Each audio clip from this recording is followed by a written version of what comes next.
Okay, welcome everyone to the Pickens County Board of County Commissioners work session on Tuesday, February 4th. And there we are going to hear an update on the Redstone South Bridge replacement design.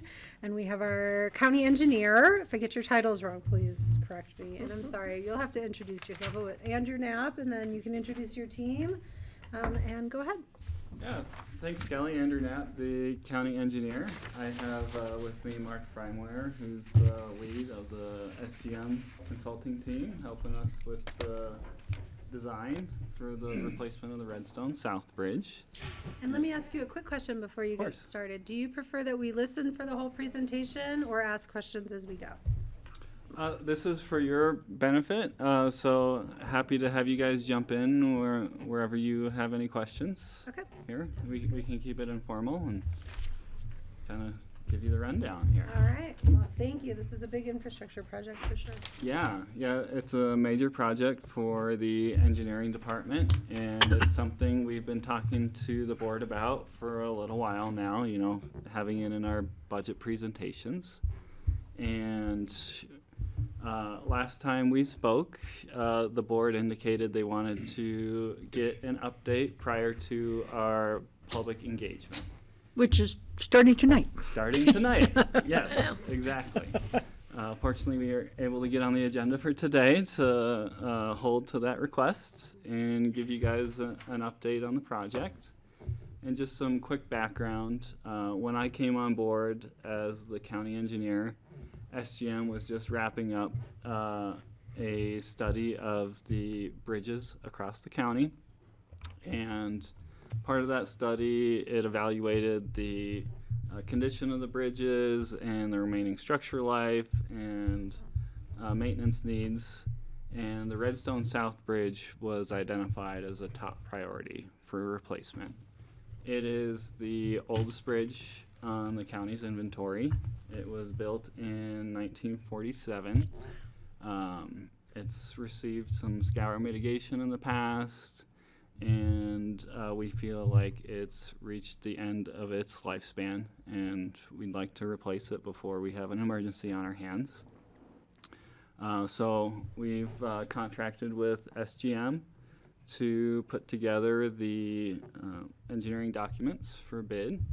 And right now we've made it to the 30% level of design, FIR level, which we feel is a good time to begin the outreach because we have something to show the public, something we've developed, but not too far down the line where everything is fixed.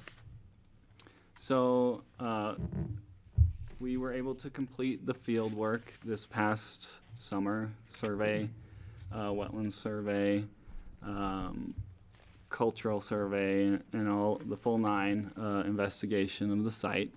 And with that data, SGM has been able to progress the design to that 30% level. And here we are, ready to talk more. Can I ask a question right here? Yes, Francie, go ahead. And then The cultural survey, what does that mean?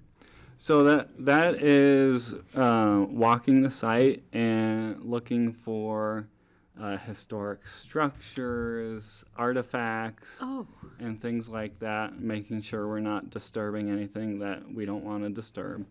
I didn't expect that at all. out there. Interesting. She was getting into a philosophical culture. Yeah. Yeah, I thought it was something to do with asking people, does this fit your culture kind of thing? No. Okay, great, thank you. Yeah, and there's a lot of history in Redstone, right? And we want to make sure we're honoring that with this project. I was So just Greg, going to yeah. point out, to Francie's point, I'll just take that, you know, when you have a river, your cultures evolve separately on either side of it. And I know there was a request to put a drawbridge in, and but the biggest concern was which side would it open from?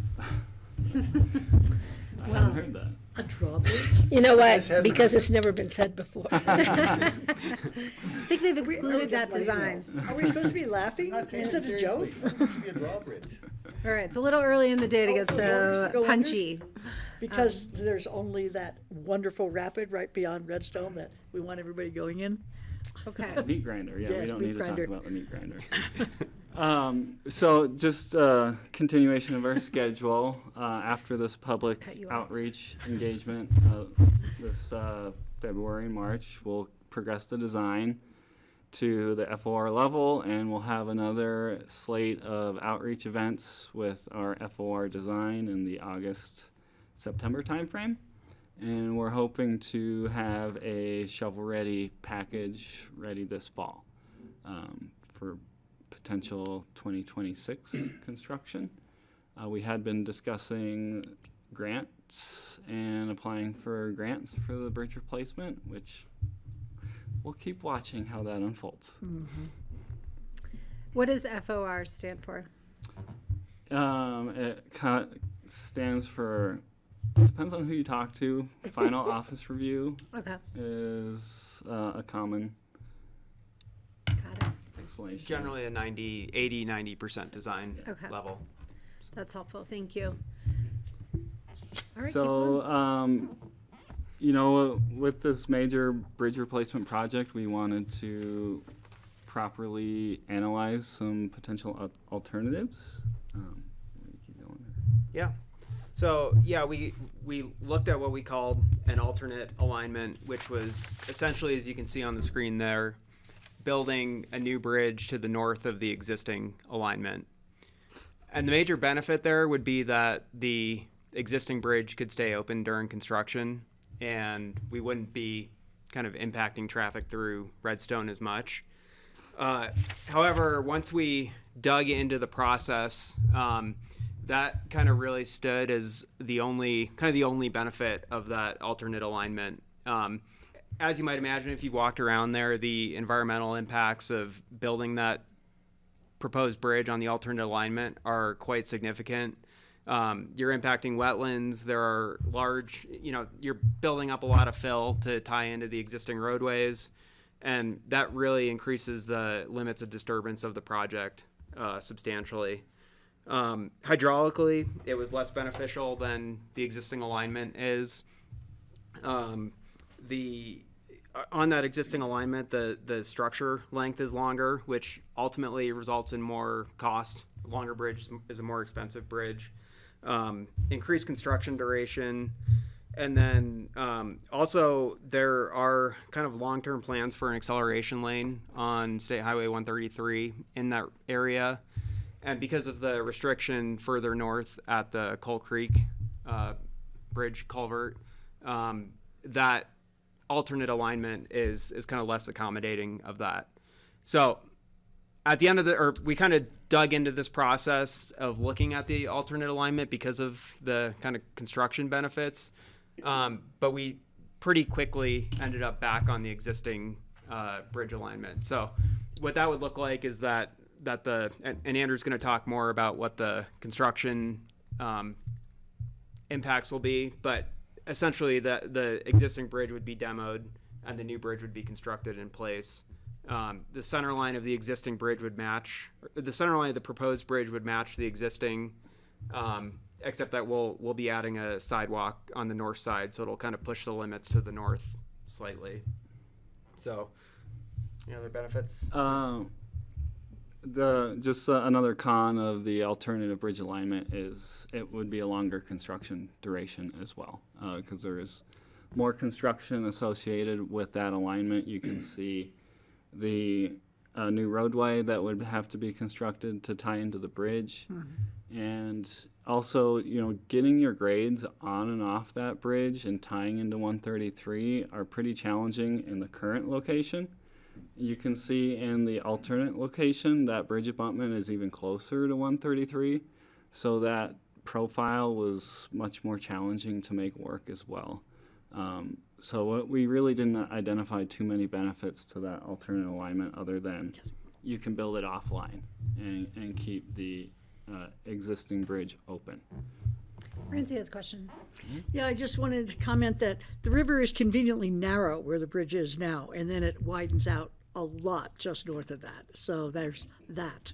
And I just wanted to warn you when you go tonight to RCA that one of the members at RCA at the last caucus meeting said, well, how are we going to get in and out of Redstone when that bridge is under construction? And it was like, well, there's another bridge into Redstone. I was like, bizarre. Yeah. So it's going to come up tonight, I think. We expect that, yeah, and we are fortunate that there is another bridge. Yes, exactly. Into Redstone, and it is a little ways away, but we think the maintaining the current alignment has so many benefits that the pain of construction is worthwhile. So even the small hamlet of Redstone has 2 bridges in and out of it. There's a lot of value to redundancy and ingress and egress for Yes, communities that. of all sizes. Thank you, Andrew. You heard it here, people. Okay. So, Greg, Oh, go Sorry. ahead. No, you're good. You may or may not get to it. Is there any sort of aesthetic design, I don't know how you describe the look of it, or it looks like it's very utilitarian, it looks like it could be a highway overpass. And I'm just wondering, has anybody in Redstone ever asked about trying to do something that's in keeping with the color of the stone? Oh, yes, they have. or any sort of ornament that kind of ties it to the castle or to the hotel? Yeah, so Okay, thank we're you. trying to honor the history of Redstone while still providing a safe and functional and utilitarian bridge. What we've done is we're proposing to install a structure railing that very closely mimics the doghouse railing of the current bridge at that location, which is maybe a bigger task than you might initially appreciate, because these bridge railings need to be crash tested. And fortunately, the SGM team was able to find a crash tested railing system out of Texas that has the similar aesthetics to the existing bridge. There is the potential for some structural concrete coating, glorified paint for the girders we could talk about, choosing colors for those as well to help honor the Redstone history. And I think we'll have an illustration of some of that structure rail Great, thank you in for the that. packet. So back to the detour that would be in place during construction. This is the initial illustration of the detour, which we'll make sure to keep the conversation with the community ongoing about that. It's going to push all the traffic to the northern bridge, and we'll have a significant amount of detour signage on the roadway to direct folks to the open bridge. And I've already had communications with the fire marshal for the fire district in this area and told him our initial plans, and he didn't have any concerns with what we were proposing to do. The one thing he told me is, please no more speed bumps on the boulevard, which the community has a different opinion on. Quick question. go ahead. Thank you. Just regarding the detour signs, so if you're heading up 133 to is that south or Towards is it Marble, west? yeah, it's south. And it says detour, if you're trying to get to Paonia, and you don't know anything, are you gonna take the detour into Redstone by mistake? Or is it going to be marked, there's a detour, but there's also Redstone this way, That's a Paonia good that question. way? Yeah, we'll need to be careful not to accidentally send people down that dead-end road that are traveling through. As it is now, there's a supplemental placard for that detour sign that says Redstone Boulevard Okay. on it. I see that. We can think about maybe some better signage or a Just different way to imagine sign it. a Tourists little saying, hey, clearer. I'll drive through Redstone on my way to Paonia. or Sure. Good point, Greg. Yeah, or maybe have a dead-end roads sign on that as you're turning onto the bridge during construction. That's a good point. We don't want to be confusing people. And one thing we have talked about as some additional accommodation is perhaps, and we'll have to have further conversations with open space, but utilizing the parking at Elk Park and directing people who are tourists to Redstone to park at Elk Park, and then they can walk over the pedestrian bridge, which will remain open, and visit the community that way, which I think would be a quite effective way for them to get around. Yeah. Since it's such a small area, And bicycles. and bicycles as well. Yeah. Yeah, that's beautiful over there. All right, keep going. So here's a look at what's currently being proposed. Yeah, so the new proposed bridge and the existing bridge are kind of shown on the right side of your screen there. So I'll just kind of talk through some of the differences between the proposed bridge and the existing bridge. The proposed bridge will be wider, so it's basically inside of rail to inside of rail will be 34 feet compared to the existing, which is 28 feet. And what that additional width buys you is a full width sidewalk. So you'll see the proposed bridge will have a single sidewalk on the north side, and it will be 10 feet wide, whereas the existing bridge kind of has those 2-foot sidewalks. So it's kind of too narrow for really people to safely walk, and what we see is they're walking actually on the in the traveled lane. So the existing or the proposed bridge will be longer. The current bridge right now is about just short of 83 feet in total length, and the proposed bridge will be just about 93 feet in total length. The reason why the proposed bridge is longer is to help with the hydraulics. You can see in the existing picture that the crystals kind of pinch through that bridge, and that's the way we used to build bridges, because bridges are expensive and we didn't really care about rivers. And so, the new bridge is longer, and that will have significant hydraulic improvements by opening up the channel, the Crystal River channel through there.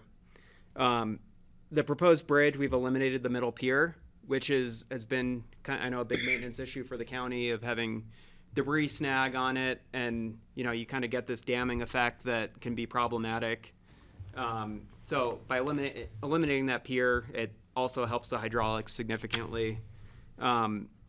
We've also had issues with scouring on the existing bridge, and that's kind of where as you constrict the river, the velocities go up, the speed of the river goes up, which kind of causes the material under your bridge foundations to basically erode out and can cause an unstable condition on the bridge.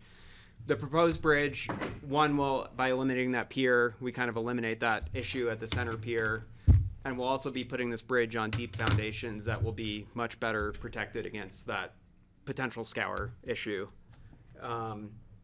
Andrew talked about the bridge rails. So you can see on the existing bridge that kind of doghouse style rail with kind of the open, I call them cathedrals or doghouses. That proposed rail on the bottom is a pretty similar aesthetic, but again, as Andrew said, it's a modern crash-tested rail that kind of meets modern safety standards. What material is it?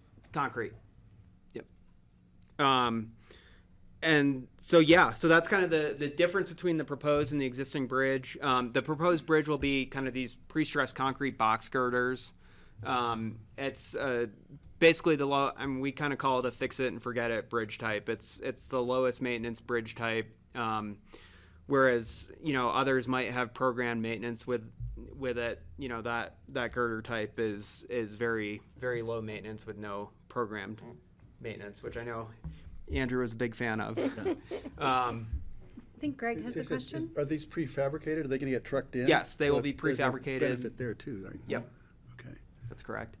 The existing bridge has kind of rolled steel girders, which it's actually another structure type we looked at in this study, but we kind of ended up moving away from it because those over time end up needing to be painted, which is kind of it's a cost, and it's challenging environmentally to come in and paint the bridge and protect the river without having any debris ending up in the river. And with those I-beam girders, there's lots of ledges for birds and other wildlife to make their homes on, which makes maintenance that much harder if you intend to comply with the Migratory Bird Treaty Act of the United States, which we always do. That was a big consideration there. You see it in a lot of bridges over rivers, where... So you eliminate those, and that complies with the treaty? The treaty is, not disturbing active nests and birds in there. So if you had a structure that allowed that, that allowed the nests and the birds, if they're there, your hands are tied for most of the year as to what you can do. Jeepers. There are some seasons where you can disturb them, but they're pretty narrow. And sometimes you have more urgent needs. And you have to get a biologist out and Fish and Wildlife Service. Anyways, you don't want to go Keep an there. eye on those birds. Yeah. Interesting. So yeah, I mean, if you walk around and look at bridges, I'm no bird expert, but anytime you've got like braces or something that kind of give you a nice flat area, it makes really good bird habitat. And if you can imagine that cross section on the bottom, you basically eliminate all those braces, and so you eliminate kind of any flat spot. And it's really just kind of the overhang. I mean, sometimes you see swallows build nests in those overhangs, but really is pretty effective at kind of eliminating that as habitat that they want to build nests in, which is beneficial. So we think, we've come up with a bridge type that has major improvements hydraulically. The full sidewalk will be a big benefit from the safety perspective. Yeah, and I'd like to just build on that point about the sidewalk. And the sidewalk is something that we've been collaborating with the Open Space and Trails department on. And because this bridge is on their proposed alignment of the Carbondale to Crested Butte Trail. So in our discussions, they wanted to make sure we had accommodation for that trail as part of this bridge. And they have, since we are planning on including that sidewalk, they have offered to financially contribute to this bridge as well, which is a great thing for our limited road and bridge budget. Yeah, it's hard to raise money for bridges anywhere. Yeah. And I mean, last but not least, I think ultimately the goal here is to have kind of a modern bridge that meets all the modern requirements, but still kind of honors the past and the existing bridge out there.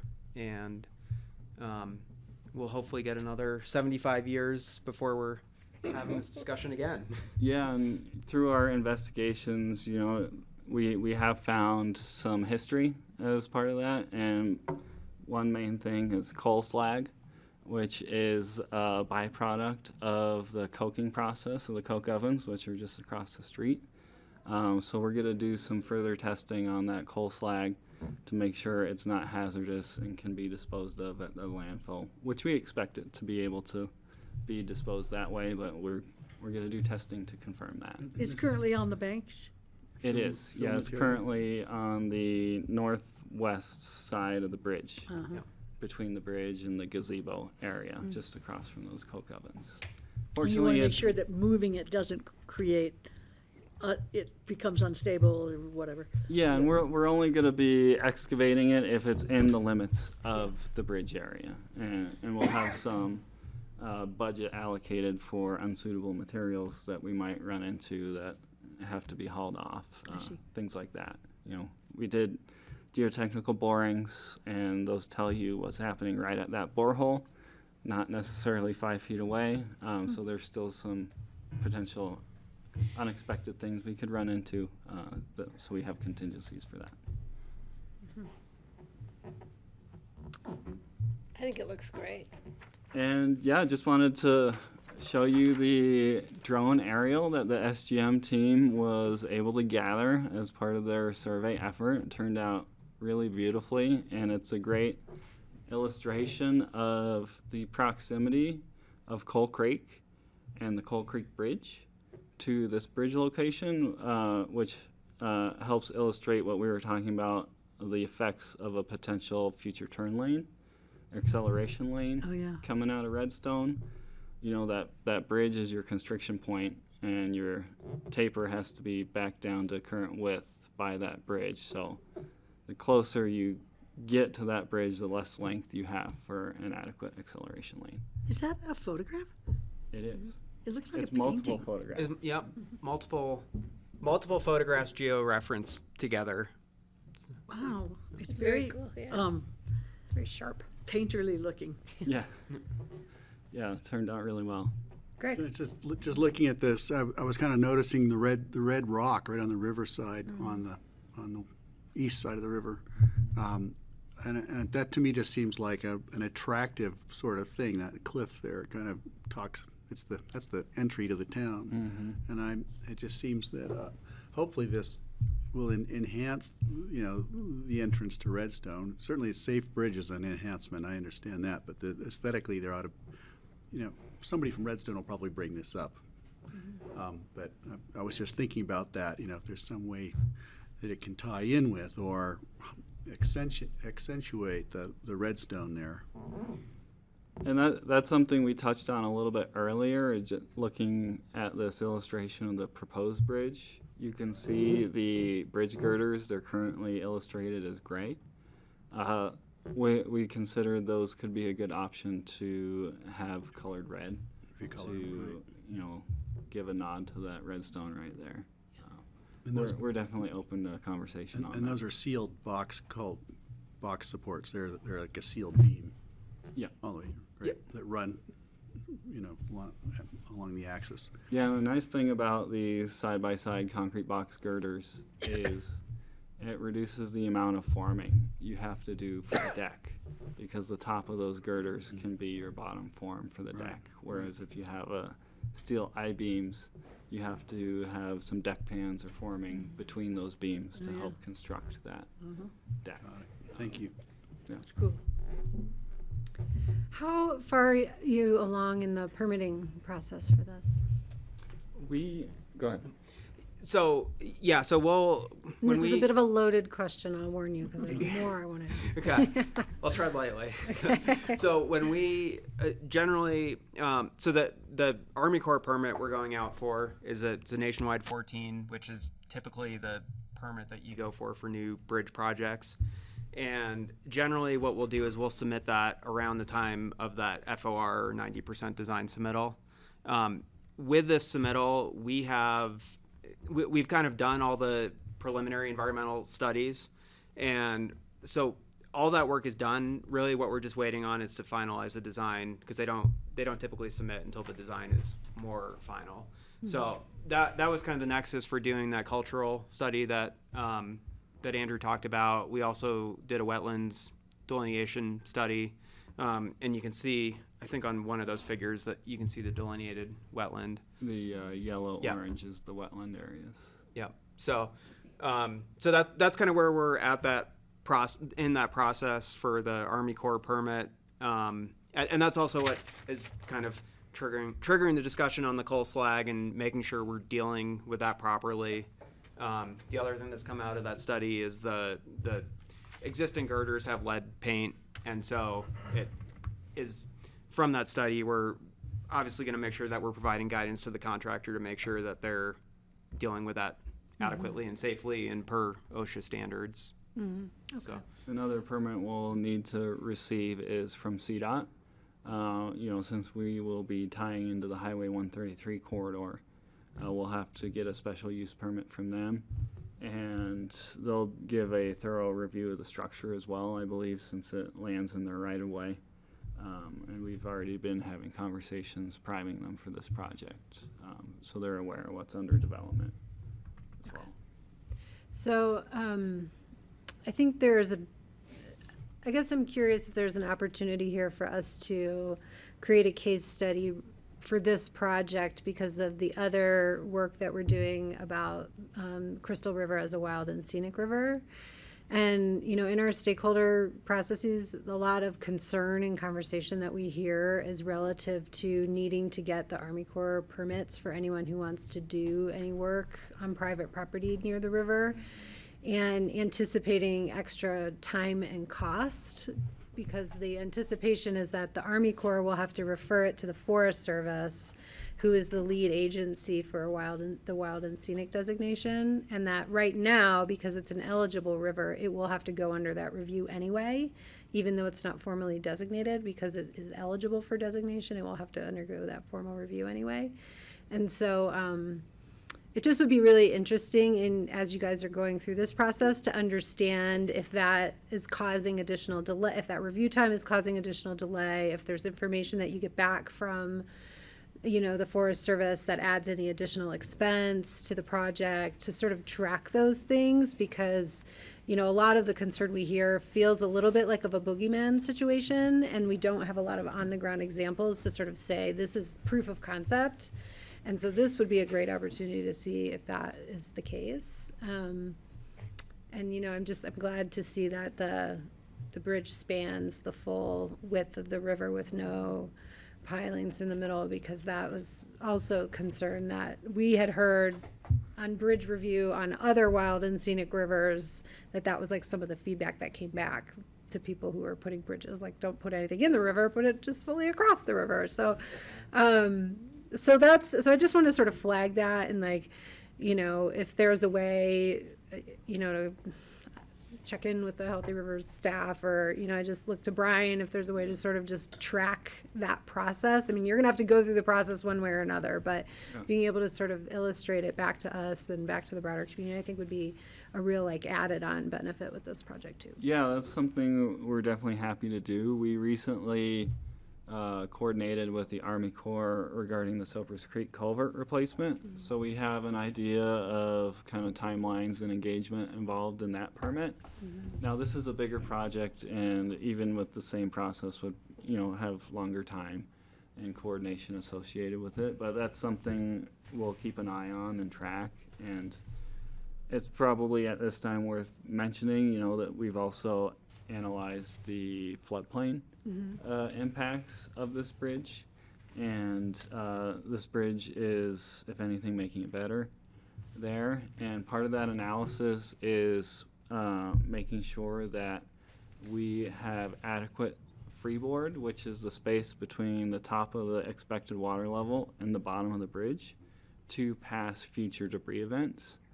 And that's something this project is going to include, is 2 feet of freeboard on this bridge structure to pass any debris that comes down during a high flow event, which could happen in the future with a future wildfire or something like that. Yeah, for sure. Francie?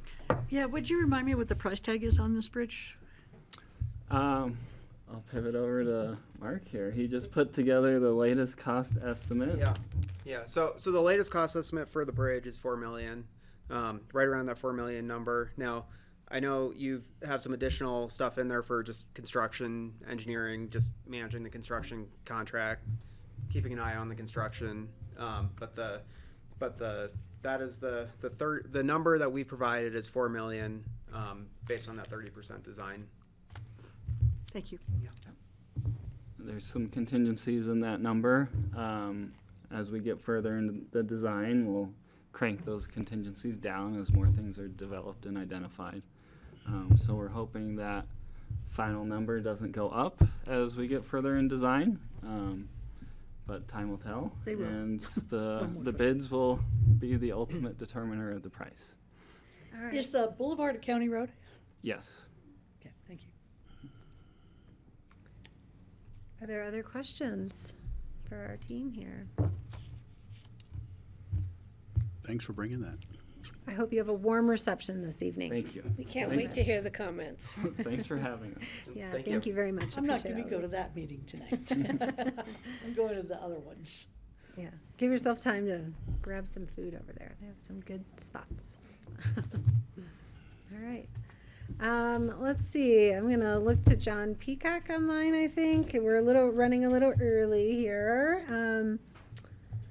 So if let's see if we can review future agendas in the next 10 minutes, and then we'll be ready for our 1:45 special events permit discussion. Thanks. Sure, thanks. Want me to see you Kelly. later? You be there? All right, so John, I'll look to you first if there's any changes to future agendas. Yeah, just we just learned that Eagle County's new commissioner is going to be out for spring break on April 22nd. So we're looking to reschedule that joint meeting now to May 6th. We're quite a ways out on the calendar there. So we'll keep you posted on that. Okay. And then there are 3 terms expiring on the Airport Advisory Board. we wanted to do a check-in with the board to see if you wanted to do interviews for renewing Airport Advisory Board members. And we will have ads for renewals appearing in the Aspen Daily News well, they appeared yesterday, actually, and continuing through February 28th. The board has designated some boards, for example, Open Space and Trails, where you do go ahead and re-interview all board members that are renewing, but we haven't necessarily set the same policy for the Airport Advisory Board. Okay, so who are we recruiting for then? Are there empty seats?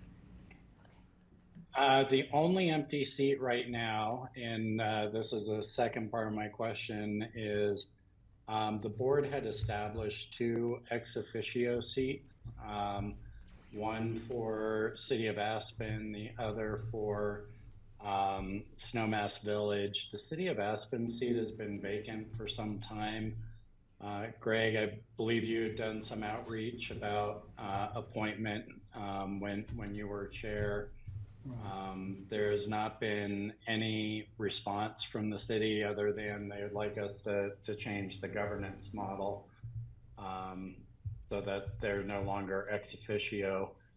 The board does have the option if you wanted to advertise for example, a resident. I know we have at least one who has expressed interest in serving ex officio on the Airport Advisory Board, but right now that's our only vacancy. So we are And that's you, recruiting for applications, but we have the prerogative to just reappoint the renewals. That's correct. Okay. All right, board, let's check in on that. Patty? Well, depends to me. If we have a volume of people apply, then I think we should interview everybody. If we don't, we have just the 3 that are already there that are reapplying. I think we should just reappoint them. As far as the city's position, might be something we can ask the city if they are interested in continuing that. I mean, I think they will come up in conversation on Monday when we give an Yes. give an update on the airport construction timeline. I was gonna check in with them. I think that's perfect timing. So Okay. would you like to do interviews, I think is the Yeah. key question. Yeah. So Patty has proposed that we wait until the end of February when the recruitment deadline closes. Is that okay with everybody? Yeah, I Nancy? think we should see how many applications there are, because Yeah. last time there were like 76, so I Well, don't want no. to do 76 interviews. So maybe we'll see what happens when we Right. get I don't think we'll responses. have 76, but we could. We never We know. could. We may just have which seats do you know are up, John? Sorry, do you mind? So I'm doing this from memory. I believe it is Jackie's seat, Meg's Oh, seat, Rich is and Auden Shen. Oh, Rich. Which seats are open? How'd I do? You just did it. You hit it perfectly. Those are Okay, good. So Jackie and again. who else? Jackie, Meg, and Auden. Oh, wow. Okay. Okay, gentlemen, That's a tough. do you agree with? We'll wait to see how many we Yes, Get that back? sounds good. Great. Yep. Okay. We'll revisit this at the end of February.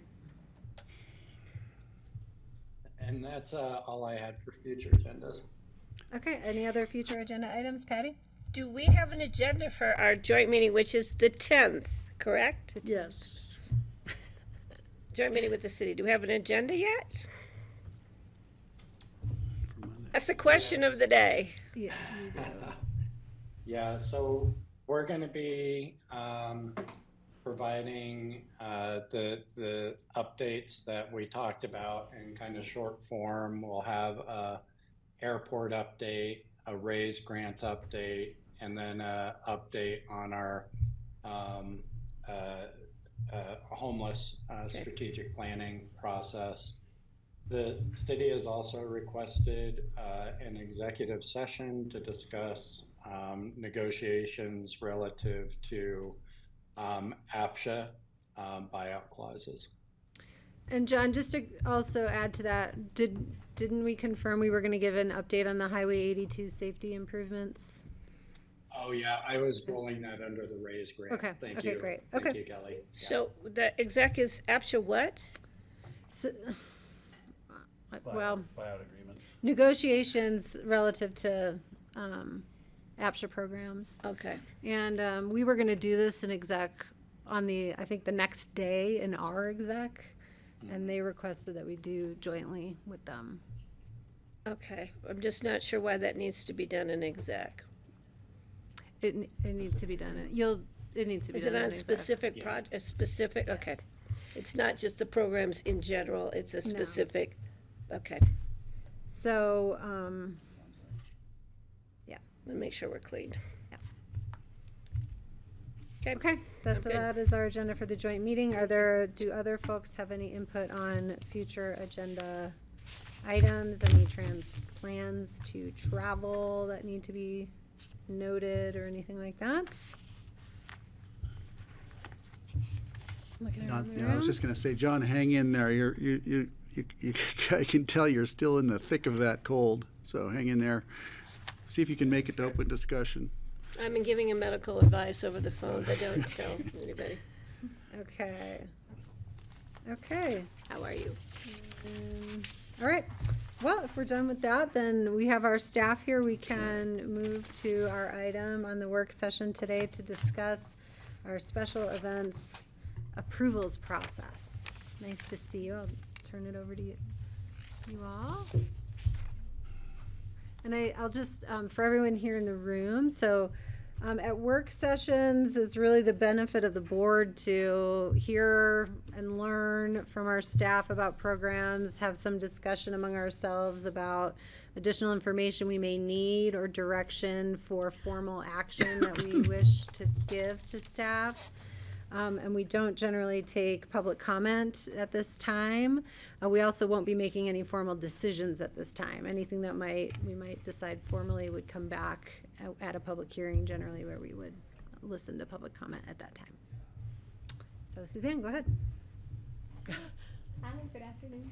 Hi. Everybody's doing well. Speak up and tell everyone who you are and your role. I'm the special events permit coordinator. Can you hear me? That's on. You don't have to speak into this, but you just have to. You have to speak loud enough so everyone in the room can hear what you're saying. I'm here with Suzanne Wolf. I haven't heard anything you've said yet. Oh, no. It's so nice to see you. Project. It's good to be here. Right. We're here for a special event review. This was prompted by a Buttermilk concert series that was applied for in August, I believe, and it was referred up to the BoCC mainly because of the number of attendees, which was 16,000, and then also the duration. It was 2 weekends in the summer of 2025, a Friday, Saturday, Sunday, and that discussion that followed prompted the BoCC to review the special events permitting procedures, specifically what size or event may trigger a review at a public hearing. I'm just going to give us a quick background on how special events are permitted. And we have slated an hour for this discussion, so feel free to be as detailed as you need to be. Thanks. Okay. So basically, a special event is an organized group activity which takes place over a certain amount of time, which groups of people may gather. It's a pretty vague definition, but it includes... You need to speak up a little, because I don't know if people in the sorry. back can hear you. Sorry. That won't. That No, doesn't- just that just doesn't talk to amplify, us it just- loudly. Yeah. This is Well, your that- opportunity Sorry, I to know. yell. I'd like to make Sorry. sure. And if you all can't hear her, you're welcome to move closer. We have a lot of seats in front of you. Thank you. Yeah, so the definition is pretty vague, but and kind of all-encompassing, I believe, on purpose. So special events include athletic races, concerts, festivals, fairs, trade shows, and even weddings and small group neighborhood gatherings.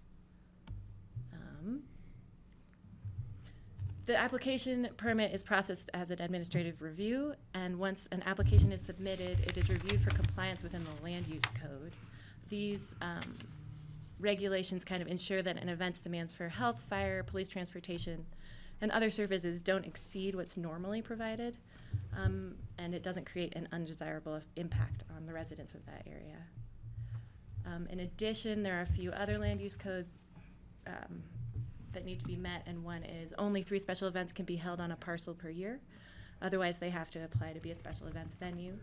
And then to ensure that the special event is allowed in the zone district or allowed by a master plan overseeing that area, that comes into play specifically with the ski rec zoning. So Buttermilk and Aspen Mountain and Highlands have specific master plans that they follow and allow certain uses for certain events. Once it meets all these review standards, the application is reviewed by relevant agencies and then issued as an administrative decision signed by the community development director, the applicant, and the sheriff. And then if a special event is anticipated to occur more than once a year, the applicant has the opportunity to apply for a 3-year special event permit.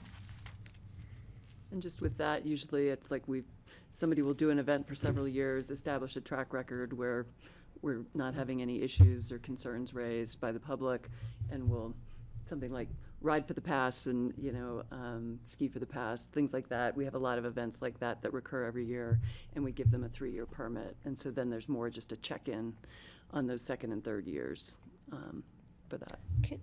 Patty? But when that happens, if there's a significant change in the event or an issue, you just pop it right up to us. Because I know we've done that with X Games. When they change a date or a time or a concert or whatever, it gets popped back to us just for us to be in the mix. Yeah, I mean, if any of those, where we do a 3-year, like we say on the first year, if anything's going to change substantially, right, we're talking about probably more of a new permit, or you need to let us know that. Right, and again, we'll get to the part about, right, sending things up to the BoCC. So that's the background, which brings us back to the question of what size or type of event could trigger review in a public hearing. We reached out to surrounding municipalities around us and realized that special events is pretty varied across most of the municipalities. There's no set number of attendees that triggers a referral up to a higher decision-making board, and it's actually a number of different factors. And while the number of attendees could be an indicator of the impact of an event, it's probably not the only consideration. And a few things that we wanted to actually potentially be discussion points here too are, do we want to treat special events within the urban growth boundary different than those outside of it? And to kind of follow from the last slide, other factors, including the amount of people that may impact the surrounding community and natural environment, are the frequency, duration, and the size of structures, temporary structures, and then the noise. While within the UGB, it's kind of already has a bunch of noise and people, it may be advisable to limit the size and type of event outside of that area, if we were going to talk about it. And then another point of discussion may be new versus reoccurring events, like we were talking about, Patty. Like, if an event has a good track record and it's a large event and has been reviewed up to the BoCC, should we treat it differently once it's got a good track record? I suppose we do that for the X Games, right? I think initially it was a special review, and now it's just a workshop. Okay, so our recommendation is within the urban growth boundary, then a higher than 5,000 proposed attendees. That includes participants, spectators, and staff per day should be referred up to the BoCC for review and public notice. Events outside the UGB may have a lower threshold of attendees to trigger a BoCC review. And then new events over the size threshold would be referred up to the BoCC for their first and second year. And then after that, they would undergo an annual work session review, like the X Games. And then we were talking about potentially increasing the multi-year permit from 3 years to 5. The City of Aspen and the Forest Service also offer 5-year permits, and I think you're thinking that might be a good idea to decrease the amount of work the applicant and the staff need to do. Granted, of course, if the event changes, that's a different way to deal with it. I think that's all I have. So, Okay, Patty, go ahead. so I have a 5-year permit, quote unquote, and year 3, something goes really screwy. Can we bring that permit back in and maybe revoke, or do we give them an opportunity to mitigate? How do we deal with that when there's something significant that happens? I mean, it's not, just for the applicant to have some clarity and surety as to is it 5 years no matter what? Or what are the No. parameters So there? they still have to, every year, they still have to submit the application. It's actually a fairly similar process. It's just a different, hopefully a more streamlined process, as you were saying. Yeah, I think it autofills all of their data, Okay. so that's Oh. more streamlined. But other than that, they still have to submit plans and every. So there's still an opportunity for tweaking on either side for mitigating issues or adding or changing. Definitely, and clearly if something, went sideways with an event 1 year, we'll clearly be having a different kind of a review for them the next year if they're coming back. And not just saying, oh, well, you had 3 years, so you're good to go. I mean, clearly, if there's a concern about enforcement or compliance, we'll be And addressing that. Other question, if I can just finish, timing. So I have to bring my permit back, I have my event, say, in July. And then, because, a lot of these events need to reserve the venue, they need to pick dates, they need to have vendors, they need to have whatever. And there's a time frame involved in that from the applicant in order to have contracts out and contracts back to actually hold the event. So is there any kind of expedited time frame or limited time frame, or, what can the applicant expect on that side of it? I think, we ask people to submit at least 90 days in advance. Obviously, new big event, obviously, we were talking to the applicant a lot sooner than that and immediately saying, this is definitely something that needs to go up to the BoCC. So if I had an event in my July, discretion. July 1st, and it was a 2-day event, I could submit my permit July 14th for the next year. Oh, for the next year. I suppose. Not Right, I was like, not sorry, no, post-event. my- No, you yeah, were we're making- gonna give it retroactive. No. My brain had a little spin there, sorry. But for the next one, and so if it's a simplified process, autofill in the data, there were no issues, they would have some surety as to being able to move forward in their second year or their third year or fourth year or fifth year. And again, most of our events, we're not talking about such large events, and I think, that's really why we're here to have this conversation. Again, if you think about more in terms of races that people have every year, those kinds of things, they're not needing to apply. We give them the 3-year permit with the expectation that things are gonna be pretty smooth, and, next year they'll just be telling us, oh, I'm gonna be back, these are my dates. Nothing's changed, in terms of how I'm gonna operate, how I'm gonna manage the event, and we can just move So the that sooner the forward. applicant So- can turn around their second year permit, the better it is for staff and the better it is for the applicant. Again, if they're under a 3-year Right, or right, 3 or potentially a 5-year, 5-year whatever, yeah. permit. Right, Okay. right. Thank you. Okay, well, let's start there. And then I'm gonna get us. Actually, Kelly, could I just Oh, add yeah. one more thing? Because I Yes. guess I didn't really get sort of that piece about, Patty, under today's code, where basically anything that can be approved administratively, the code provides the authority to the ComDev director to say, I'm gonna send this up. It's controversial, there's a whole bunch of language in there. If some people are pressuring me or, whatever it might be, I have the ability to say, this is something that, deserves being heard by the BoCC, which is exactly what I did with the concert event. It's a big new event that we haven't seen before, has impacts. That's the process that we use today. We refer it up. I think that the question there and some of the concern was, it's not a noticed public hearing at that point, the code, because it's done administratively. That doesn't have public notice when we do our standard special event permits. We do referrals, we put it out to, all of the agencies, we think, but it's not a mailed public notice to the neighbors kind of thing. So, I think that was a piece of some of the questions that came up at the work session.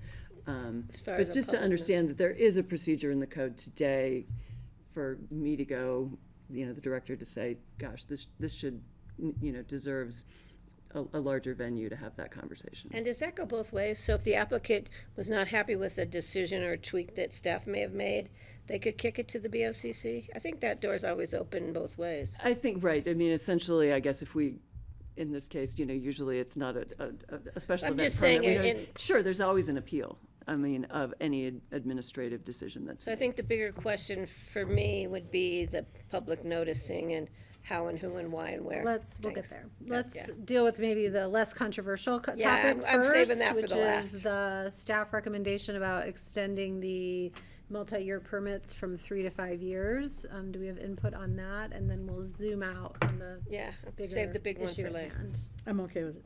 You're okay with that recommendation? Others feel the same way? Greg? You know, I'm only a little uncomfortable because I'm thinking about the example with X Games, and X Games has been there forever, right? It's an easy, we see it because it's big enough that we usually have to deal with things. It seems that X Games ownership and business model, a lot of things changed in the last year, and I'm wondering if we're able to monitor and keep track of the things that really matter. Like some things matter to us, just that all of a sudden we're subsidizing a for-profit enterprise. So it seems. Can I finish? Yeah, but Okay. I think you're straying from the question. Well, what I'm that I saying asked. is I want to make sure that we have the ability to monitor changes and things like that. That was an example. And I might not be exactly accurate, but you get my point. Sure, and I think, yeah, the X Games is our best example of that. They've never had a multi-year permit. They get a new special event permit every single year they come into us. And what we have evolved to, I think, with the BoCC, obviously when we first did it, we were coming to the BoCC to approve that event going forward. It's evolved more into, we do the work session with you and we say, here's what's different from last year. And so really those are your sort of points of discussion to weigh in on. So we've been doing that for a bunch of years now with the X Games, where again, they're coming in every year for a new special event permit. You know, they have that track record of doing it, but again, it's big enough that we've never said, oh, you'll get you get a 5-year permit for this. But I mean, that's sort of a consideration. But with that, we'd always come to the board with it, or we always have, In that size. and said, here's what's different. So how does the 3 or 5 year permit fit with that? I think it's easier to think about the 3 to 5 year permit for all the other events that are happening. You know, again, like I said, the Ride for the Pass, the Ski for the Pass, some of the other races. I mean, what are Grand some other? Traverse. So it's Grand a matter of Traverse. Marathon. it's a matter of scale. We're talking a matter of scale. And so I think, right, multiples. I think you Yeah. would add that into your discussion about the scale of larger events with impacts and what process you would like to see for those that may differ from what we do today. God, thanks. Again, I think what we've done with the X Games, again, I said, we've sort of evolved with that. But it still fits within, I would say, the code where it's always saying, I have the ability to refer something up. In this case, I'm not referring it up to you for, are we approving this permit or not? It's more, right, this is your opportunity to weigh in on things that may have changed related to this event, and you may want to direct us to do different conditions related to that, or, different considerations. So it seems like a matter of scale. Thanks. Francie? So that kind of referral would apply to the belly up concerts at Buttermilk, that sort of thing? Because that's a pretty big scale. So, right, I mean, I think that's the question really is upfront, is there just a certain size or certain size plus other factors where you basically just want the code to say, that's a BoCC review no matter what. Like, it's not leaving sort of the discretion to decide to the director. It's more if you hit these thresholds, then it requires a BoCC review. And then the question of what's the public notice for that? Again, our standard public notice, is neighbors within 300 feet post a sign, and it gets published somewhere deep in the newspaper, in the public notices. So again, I think it's just helpful to understand, right, if you're going to have that, you want it to come to the BoCC, and then what are you seeing is the need, to bring in public comment. So I think maybe as we discuss, I'm just going to sort of bring us back and see if we can wrap up this multi-year question, that we will probably have to distinguish some criteria of what would even qualify for a multi-year permit. That if you're going to give a multi-year permit for 3 or 5 years, depending on what we decide, it's only going to be for events that are below a certain scale and impact. Is what I'm hearing is being suggested for our conversation. So again, do we want to, maybe it's premature to give a thumbs up on the 5-year right now until we define that scale, but I'll check in with you all. You think it's premature to I'd agree like to on wait anything about a and multi-year? contemplate that. I'm good with 5 years. I'm good with 5 years too, because I trust your department to recognize, well, this needs a little more special review. Well, and we're gonna give them, it sounds like, I think, Direction, the they'll bring it proposal back. here is to give them criteria of what might even qualify to get a multi-year permit or not. Are you okay with how I'm proposing to shape the conversation thus far? Yeah, I'm comfortable with a 5-year permit with respect to sort of solidifying the community calendar, I think was part of what was heard. I would like further definition, and we can come back to my definition questions, which is the permit guide as it's currently drafted, I think is part of why we're sitting here. It's vague with respect to major versus extreme events. Specifically, extreme is not even defined. And so it then goes to the how much question, but in terms of the 5 years, that's fine. I think, again, it sets up the community calendar so we have an even keel, if you will, traveling through the valley. Does that make sense? So, but I would love to put a pin in it and say, hey, look, major and extreme are not defined in the permit guides as currently stand. And it goes to, I think, the question over the size, and then when you kick it up to the BoCC. Mm-hmm. All right, well, let's try and see if we can suss out more of that now. So it's, the questions I think posed to us are, what types of events shall be reviewed by the BoCC at a public hearing? Does this apply to all events? Does this apply to only new events? Does this apply to only events that have a certain scale and size and impact? Or sort of the zoom out on the bigger question. I mean, I will just start by offering, I definitely think we need to build in a public hearing component on some of these events. I've sat here many times and have just sort of felt uncomfortable with the ability to make those decisions without having a broader community conversation personally. I don't know if others share that interest about whether some events merit a public hearing, yes or no. So I'll start with that. Greg and then Patty. I would just say large events merit public input. Just the criteria that you're going by, alerting people 300 feet away from an event that has 15,000 people, seems like 300 feet really isn't enough, because it impacts probably the entire community. We have impacts, just the convenience impacts for the rest of the citizenry: traffic, transit, public services, sheriff's office, Sound. accommodations, noise, all those things certainly stretch a lot farther than 300 feet. And so I think I need to understand that. I'm also thinking, if it's just the Grand Traverse or a race up the pass or something, you don't worry about where are people going to stay or where are they going to use. They probably do have porta potties for things like that, but maybe we need to be thinking about where do people stay when we bring that many additional people into the Upper Valley? Is that something that's part of the plan? Perhaps it is, and I'm not aware of it. So I think the criteria for a permit for large-scale events needs to be certainly more sophisticated or complex, and it should have things like community impacts, even including climate impacts, landfill, transit, traffic, sheriff's office, public services.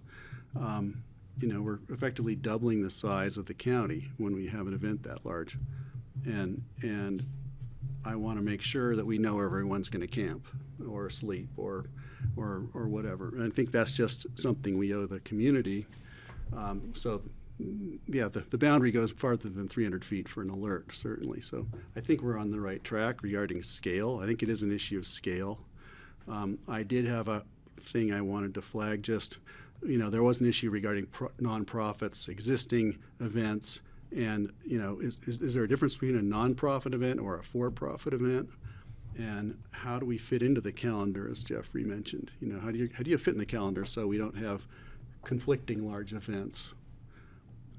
those are the concerns I have with that, and that's why I certainly think that I'm not trying to make more work for us, but maybe it really makes sense that there's enough public input whenever those come around. Okay, so I'm hearing, yes, we should have some public hearings on some of these. I think, Francie, I saw your hand up. My hand was, Kelly, Oh, Patty, sorry, you- Patty and then Francie, yeah. I didn't, there's no definition of large. There's no, in it, so what does that mean? Is large 500, is large 5,000? Plus, yes, they have impacts off-site, X Games, concerts, running, right? I mean, we have to close public trails so people can have a race. So there's huge, so every event we have in this community, in this valley, has an impact to some level, some fracture of this faction of this community. So do we publicly notice the whole community, the whole county, mailing out things? I think that's a little extreme. I'll define it there. But the other thing to me is we have a huge impact from Food and Wine. We have a huge impact from Jazz Aspen to this entire community. We don't say, where are you staying if you're going to Food and Wine? Are you camping? I don't mean the city, I don't think, asked that. So I don't know how we can ask people, are you staying in a private home? Are you camping? Are you, the same thing with what's the one they do out, Ragnar's a race. Yeah, that one has a huge impact. They camp in Snowmass, but they camp all over when Snowmass camping is full. So we have huge, that's part of having an event is this community, is it impacts positive in hopefully more ways than negative, the community. But if we're gonna look at events just in unincorporated Pitkin County, we need to bring the city and the town of Snowmass in because of the events that are held there that have impacts that overflow their boundaries into unincorporated Pitkin County. I'm not sure we want to go there and start reaching into each other's, jurisdictions. But if we're going to start looking at this with a microscope in Pitkin County, I'm not comfortable with not looking at it what the other impacts are from other events, profit or nonprofit, throughout the valley, and especially within the Upper Valley, within Pitkin County itself. But so that's a bigger question. So I think public notice of some level, but depends on the event. We do put out a public notice prior to closing a trail. They don't have public comment to the permit, but they're publicly noticed when the event's going to happen, so they're prepared for a trail closure, for a bike race or a foot race or for whatever. That always comes out to people, which we've learned over the years we needed to do. We didn't used to do that years ago. So it's a tough one to say 300 feet, or I can hear sometimes the music tent, 5 blocks away. Well, let's make a distinction, because I think maybe the term public notice Yes, it's should be perhaps clarified, because public notice also happens when we're having a public hearing, but not in the same way that where you mail Right, the good 300. point. So there's a little bit of a distinction of if we're talking about holding a public hearing on these things, it doesn't look quite the same as doing a mailing to affected property owners. That's a good point, Kelly. The staff has recommended that, and I don't know if I've taken over here, so let's check. Well, we'll check in No, with you. thank you But for bringing it staff up. has recommended that anything over 5,000 people in the urban growth boundary would get referred to us for our review and a public hearing. That's what I think public notice means in this, is a public hearing. Whether it's So new maybe- or repeating. It looks like for the first 2 years, and then we would have a work session review thereafter. So it sounds like every year they would go under review. It just depends on if we're doing that as a formal public hearing or doing it as a check-in and work session, then is then administratively issued by Suzanne. So that Do you would see be the events at distinction? one venue. So, anyway, so that's a proposal that we have here. Does that start to feel right for people? Like, is 5,000 in the UGB the right? Is that major or extreme? I don't know. It's 5,000. It seems people. extreme to me. Well, but the thing So- is, it's one, sorry, Sorry. it's one venue. Yeah. we're the goal here is to try and provide staff some direction with when we want them Right. to bring us a specific proposal in a public hearing for approval or not on these events. And so we need to start getting at some metrics as to what that looks like. I mean, we know there's sort of the smell test of whether it, this doesn't pass the smell test, we know it needs to come to us, but we need to provide staff the criteria as to what that is. So does 5,000 people in the UGB Would that feel be like every a year? beginning criteria? Every year or just the first year? So the way it's listed in that they have proposed to us in our packet is the first 2 years will be a formal 2-read public hearing, right, for approval. Wouldn't be 2 readings. 1 reading, okay. Public hearing. Informal reso. Okay. So we would take public comment at the time, we would hear the applicant's presentation for the special permit. In the following years, in year 3, we would get an update in the work session. We would give direction to staff, and Suzanne would then decide to issue the permit or not. It wouldn't be our decision. That's how this is listed here. Again, after they have 2 years of history. Patty? I'm good with that. Again, my concern is timing.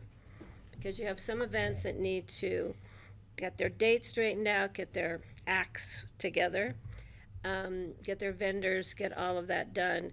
So if we push it to this longer process, we're going to shorten the time frame to months, maybe just a few months, for them to get an approval to know they can move forward. So that needs to be somehow taken into consideration. I'm not sure how, but we cannot lose that in this process. Because it would make some events just non-starters. Mm-hmm.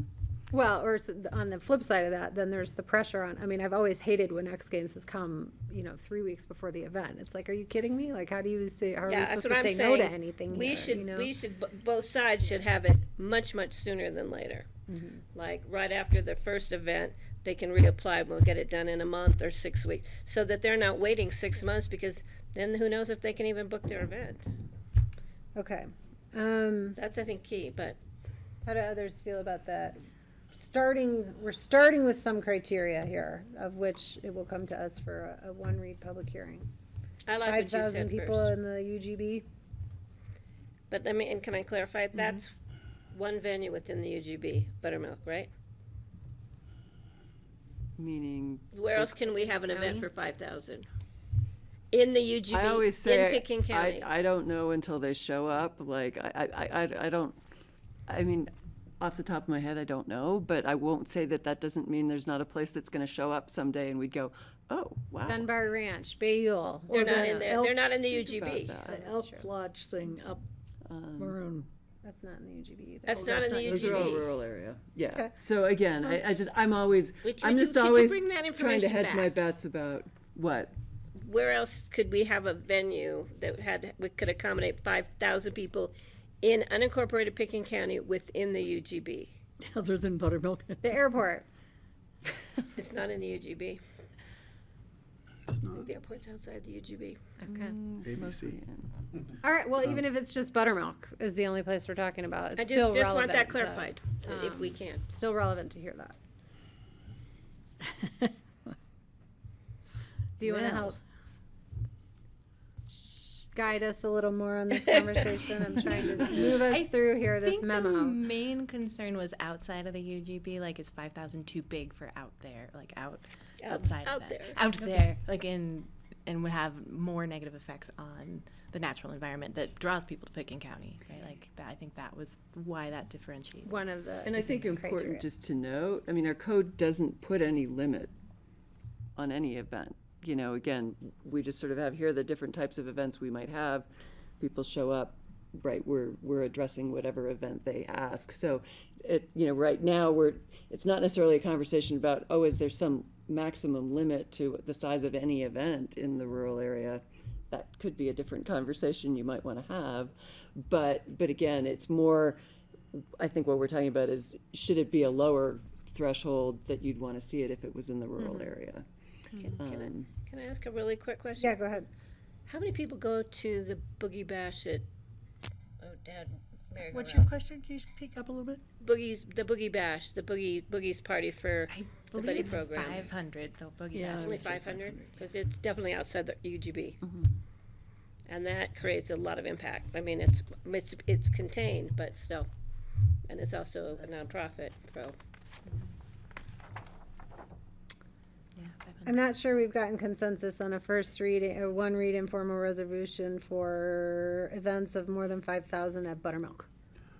You know, I think that's great. I think it's a great place to start. Me Again, too, I agree. we're creating something out of nothing right now to sort of alleviate a concern that we're not doing a good enough job vetting these things. I agree, it as seems long as like we a- can look at the timing factor. Go ahead, Greg. I just want to ask, the issue we had last time is that you kicked it up to us, it was a single read and it was done before, but there was a lot more public input to be had, as we discovered. And so I'm concerned that the way this community doesn't really seem to respond or notice things until it's already happened is a single read enough. And if it's a huge event, and I'm going to say huge is 5,000 or bigger for me,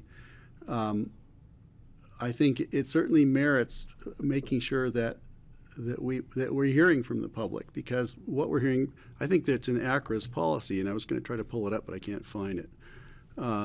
It seems that the sentiment in the community, to a large extent, is we're not so sure that really big events are where we want to go, and that's my personal take on it. Michael would probably disagree, but I'm concerned that we need to have our finger on the pulse of where the community is going, because we keep hearing things are too busy, it's getting too crazy. There's always something, it's over the top, and so if we're not vigilant of that, if we're not paying attention to it, it seems like we're not really doing the job we've been set to do. So when something of a large impact comes in, I think we need to make sure that the public is included and that we have time to contemplate all the consequences of it. And I'll welcome them if I understand that that's how it is played out.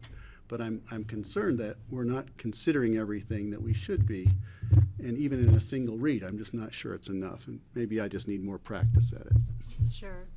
Patty, go ahead. Yeah, I think a public notice idea would be just to publish something separate, not hidden in the bowels of the local newspapers, saying we're having a work session hearing, we will take public comment, or whatever the wording should be, on an event being proposed at blah, blah, blah, blah, blah. That way, we can barely lead the horses to the water, let alone make them drink. So trying to get the public to open their eyes and be prepared for something is really wishful thinking. I've been trying to do it for many years. So I think the best we can do is get it out there, not, we know where to put them in the newspapers where they're more in your face than other places. I think that would be a good way to do a public notice on events greater than 5,000 for those first 2 years, if we do a 2-year trial, whatever we want to call it, period. But again, we need to turn it around so it's not 6 months that we're lollygagging and not getting the work done. So we can move it forward and the event can happen if chosen, and we don't kill the event without some fairness on both sides. Fair enough. Okay. I want to revisit the question that you raised relative to the size of events happening outside the UGB. And you've listed here in the memo, a handful, a bunch of them, actually. The largest being the Ride for the Rockies with 1,000 attendees that kind of move through and on to the next location. Generally, some of these look like big parties held with several hundred people.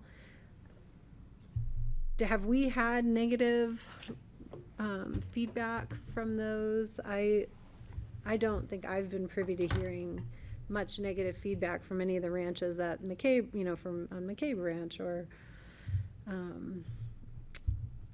The only one negative. from the Ride to the Rockies. We had some issues with a few years ago because they came in so late for the permit and hadn't really figured out their road closure plan at the time, but that hasn't been an issue recently. So is there a recommendation that we treat those differently? Or here, I don't hear from the public on those? So I guess a couple things. I mean, I don't think we've heard, from the public on any of those. I mean, when we heard from the issues with rural remote, we changed the wedding. code. That was a number of years ago. I mean, when McCabe, I think there was one big wedding out at McCabe, and it was more so the big structures that were erected that were a major concern for people than I think the size of the event was 300 or 350. So I don't think it was so much how many people were going to be at the event, but it was the weeks in advance with semi-trucks coming in to set up, a lot of structures for that. So, again, maybe those are different impacts in the, more in that rural area. And again, I'm not sure differentiating between, again, if we're really just more what should come up to the BoCC versus like going, is there some limit to a size that we should be having? Again, might be a different conversation. So I don't know. I mean, 5,000, if somebody came in with McCabe and said, I want to have a 5,000 person concert out there, I mean, we'd be in front of you pretty quick. But I don't know, it was 1,000, if they came in with that. I mean, I just think that's sort of what we're trying to go. It feels like probably there maybe is a different threshold for that, but again, for even sure, at I agree. 1,000, that seems like a lot of people somewhere out in the rural area. Patty, go ahead. Just going to throw out some numbers. For other folks. After the issue we had with the wedding on the backside of Astor Mountain, which was, I'm glad that was way behind us. I would throw out 100 if it's in rural remote. Anything above 100 comes to us. And I'm just throwing it out. So rural remote has limits today. No, they do. Take rural remote off. Okay. We've dealt with that. So it's more unincorporated Pickett the rest County of the outside the rural urban area. growth boundary. Yeah. Yeah, I was going to say 250, 500-ish, but then it comes to us. Depends, because Boogie's it's confined to the property up there, but some of them might not be so contained. So I mean, Chaparral is the only one that really stands out to me with having greater capacity, but we haven't heard any complaints either relative to the events that they've. And it seems like most of them are applying 300 or is the max. Most of we them. did have a complaint about Chaparral because of the use of the barn, which was not intended as a party barn. And I don't know what happened there. They had a couple of huge events in the barn some years ago. And I don't know about Aspen Valley Ranch, which is in transition right now. I'm not sure who the owner is there. We haven't really seen events. Yeah, because they have their out there. contained unit up there with their old barn and their old historic house that's there.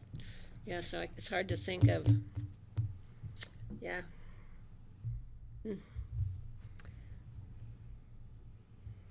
Looking to this side of the table for any input about No events. input right now. I mean, if someone's going to throw an event at Flying Dog, how big would it have to be for you to say, like, ooh, we maybe want to look at It's this already one? capped. Well, their Just as event an is a little example, different, you know. but Yeah, I it guess is that's capped. true.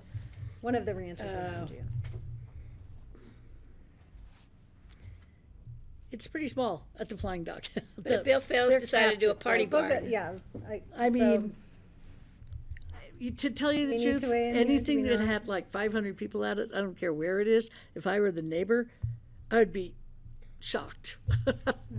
If, So but what are you thinking, 100, Was 200? 500 the right number? on the other hand, Mm-hmm. I really don't like telling people what they can do on their properties. So, I'm a little torn, like. So, and just to always make sure we're clear, it's not you having your private party on your property.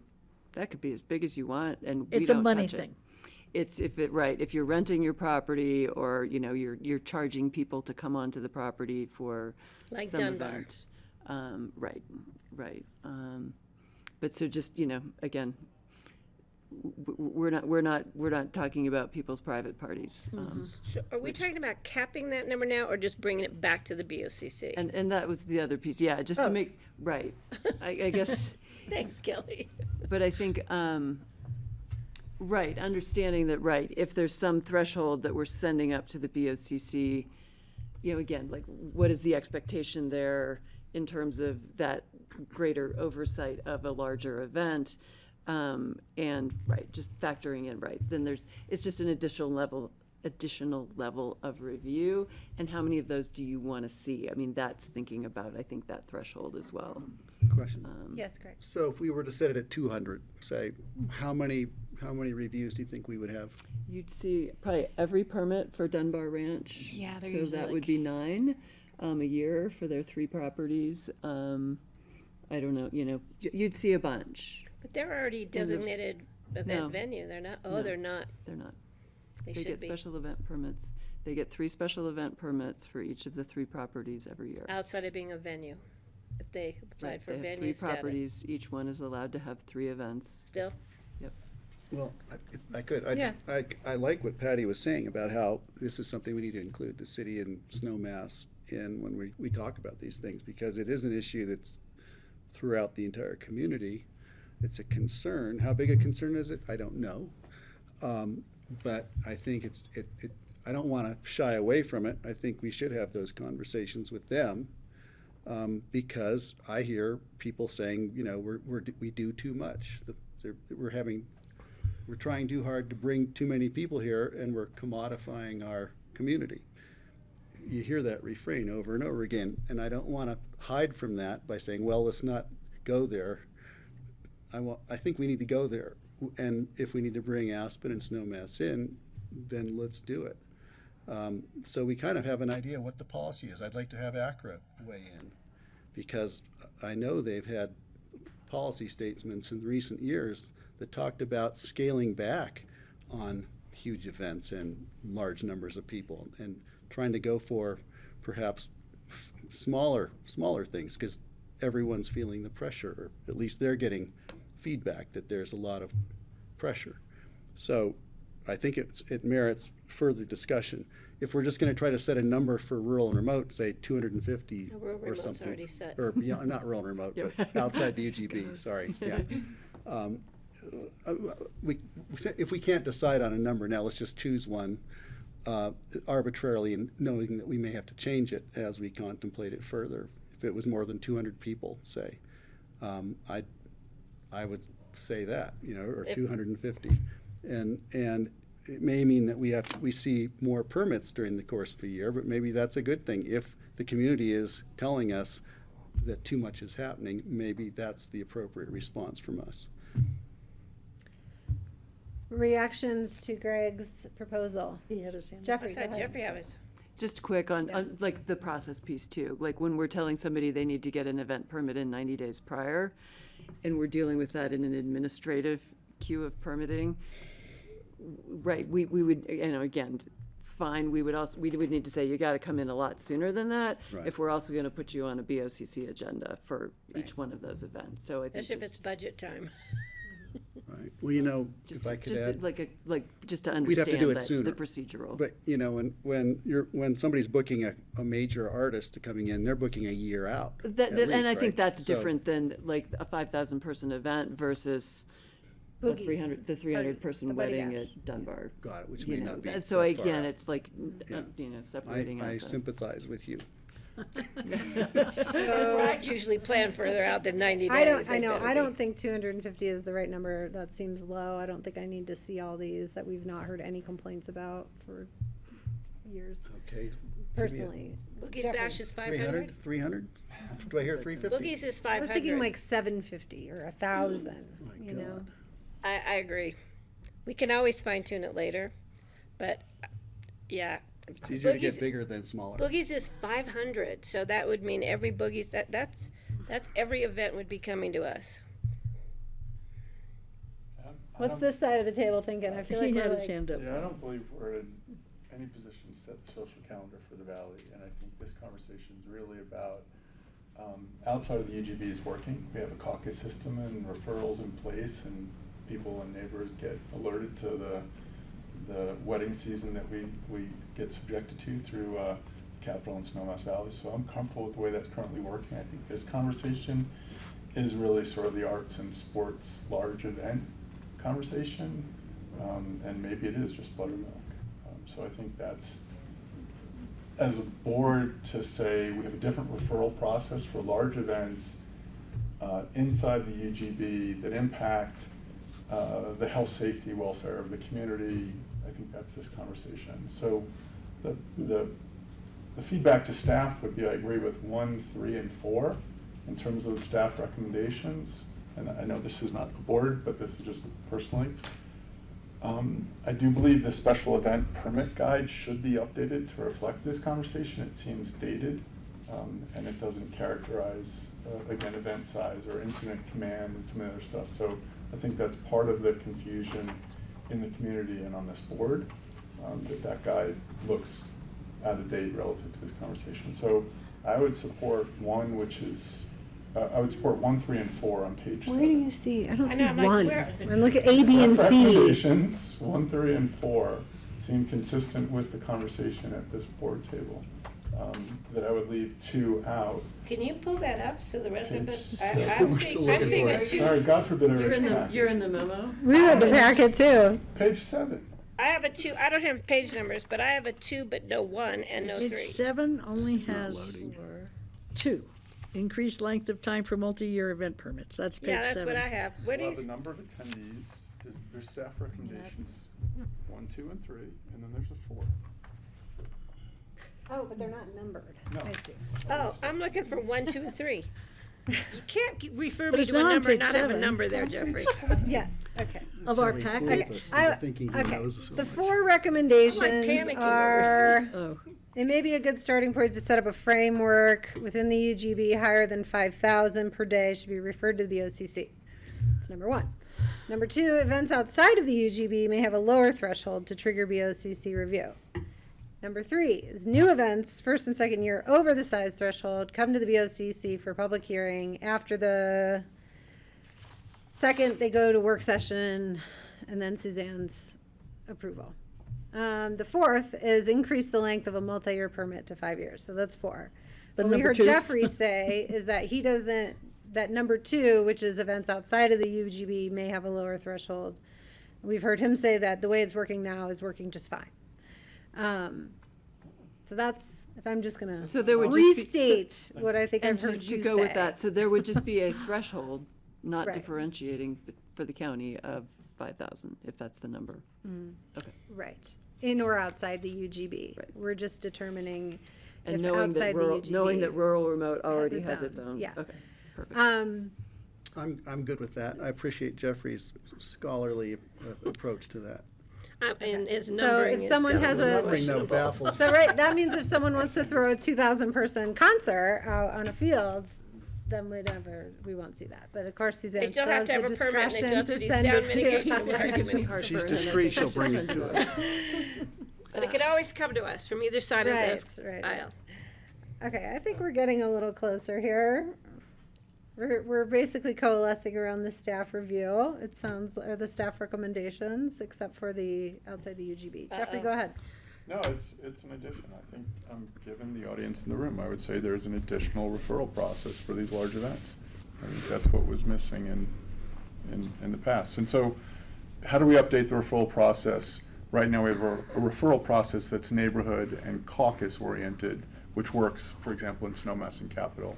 But how do we refine that for the arts and sports world? We do a prominently placed public notice that we're having a hearing. where's a prominently placed public notice? That's what our By a that's what our page in the communications newspaper. department will know where you put it in the newspaper. Okay. There's a location in the newspaper that's better than others. Right. Are you trying I- to hide it or are you trying I have to a show question, it? Kelly.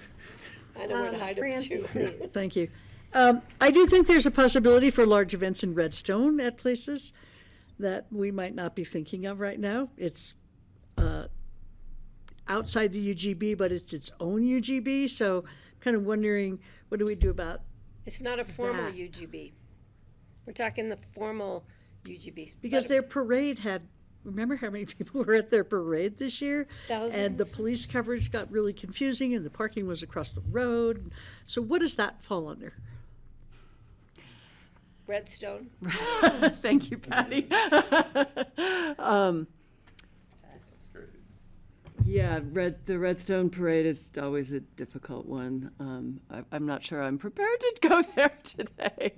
I mean, right now, from what you're talking about, if something's going to have more than 5,000 people, you'd be reviewing it by the BoCC. But they don't know how many people are going for to show up at the Redstone A parade. special event permit, if Yeah. they're There's your drawbridge. getting, They're gonna want That that might be drawbridge. appropriate at this point, though. Did they get a special event permit for that? sometimes They're gonna be yes, begging for it. sometimes no. It's new. It's a new love experience for Redstone. them to get a permit for the parade because they had one year that was catastrophic. So the next year we made them come in and have parking plan and police officers and et cetera. And I don't know what happened I would say last we've year. really not solved that Okay. issue. It's I in the would- works. Is the So best you I just can. really wish I hadn't brought it up. I hadn't even, It I opens a hadn't can of worms, foreseen though, that 'cause I had, one. like, don't they have their But music you gotta event remember, that's my series district. and- You did, yeah, no, Or yeah, ice cream definitely. sundaes. Yeah, So I have a, but I mean, below a threshold, then we don't need to deal with the, like, I don't need to see Redstone's Sunday music series necessarily, Again, I but think to your point, there's still going to they be only this have provision 200, in the 500 code people going, then that's fine. where, if not required by the code, if it's over 5,000 people to send it to you, there's still always going to be something that's going to show up that I'm probably going to go, wow, I think this should be sent up to the Yeah, see, BoCC. that's I'm what still I going to think. have that Yeah. ability under the code. so Patty. I'm hearing Jeffrey say that works in the caucus system for the notification. Where there's not caucuses to notify, which is in the or UGB pretty much, then you do a prominently placed public notice in the newspaper or whatever staff in our communications department determine is the best way to get the message to the public. And then we do a, For our single read public hearing. yes. Is that what we're kind of Suzanne. going at? Yes, I think so. Sorry, I'll let you And my finish other thing that. was the timing of turnaround for events that need to book out their artists or their vendors or their whatever. They need a time frame in which to turn around to make the next year possible, or the year after even, or whatever. Because, sometimes the government process takes a long time. You think? Right. So changing, Did it's that with a 180 slow days sigh. instead of 90 days. Well, and ours is sort of, at least, people definitely come in before that. And they can bring it in the next day if they choose. Right. I mean, again, sort of this idea with new events coming up is right. We want to see how it went. Yeah. I mean, obviously, there's a piece of understanding. debriefing How did that work? Right. And so again, that's sort of that piece about you need a couple of years probably of understanding what the impacts are to go from there. Okay. The other piece I wanted to mention, and it's sort of to your comment, Jeffrey, about referrals. I mean, Samantha and I were contacted by the Aspen Arts execs grouped, and we met with them on Friday, and I think they would be asking for, and I think are going to present something to us to include of sort of a referral to them. I mean, we have lots of entities that, fire districts and caucuses and, whatever, like, we do tons of referrals. I think sort of the question there is, right, if it, are there other groups that we're not reaching in a referral, but we need to understand who those are, who they are, and what, again, you'll get feedback to come up to you. I think to your point, Jeffrey, we're not, under our code, we're not trying to manage, right, the community's calendar. That's, even when people come in and it might be multiple events on the same day, but if it's a wedding at Dunbar and a race and something else up the Crystal, we're not trying to manage like, how much is going on at one time. That has not been sort of our charge under the code. It's more, if these events are happening, are they addressing their impacts and managing those?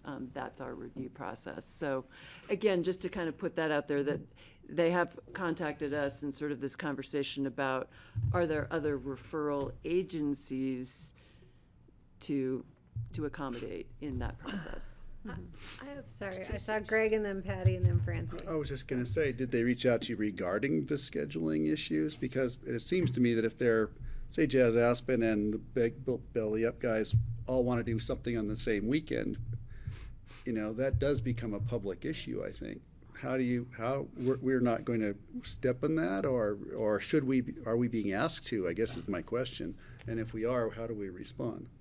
I think that is a concern for them, definitely, is the calendar. Again, I feel like that's, if we're going to change things in the code, we're clearly going to be back in front of you. But I think that it is definitely a change in how we respond to and permit and review special events. is, again, a lot of the concerns you raised earlier, Greg, about if it's something bigger, what is that broader impact? I think it's, how do we get to let people voice their concerns in that process? And again, that's putting the decision-making on that in front of you all, as opposed to administrative. We could just schedule one weekend in the entire summer and have everything on that weekend. And that's the weekend we all leave town. Or have Or I one was weekend going to with offer nothing. alternatively. There is a tried nothing that. festival Is in that Telluride. part of the criteria that we use to, Is there if really? there's 3 5,000 plus person events in a weekend, is that part of the criteria that we use? I have a In our- suggestion. Deliberation. Go ahead, Patty. I have a suggestion to that.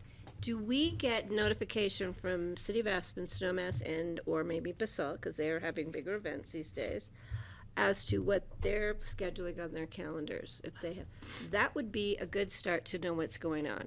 I think So there is a we would master have a heads calendar. up, and that would also give us information to supply to our applicants. Did you know that this is here's Snowmass's schedule, tentative, whatever. We should talk to our neighbors and find out what's going on, and just saying, when you have a booking of a big event of X amount, we can determine a number. Would you please notify us so we can keep a calendar, so we can be looking at that when we are approving or not approving events within Pickens County, and vice versa.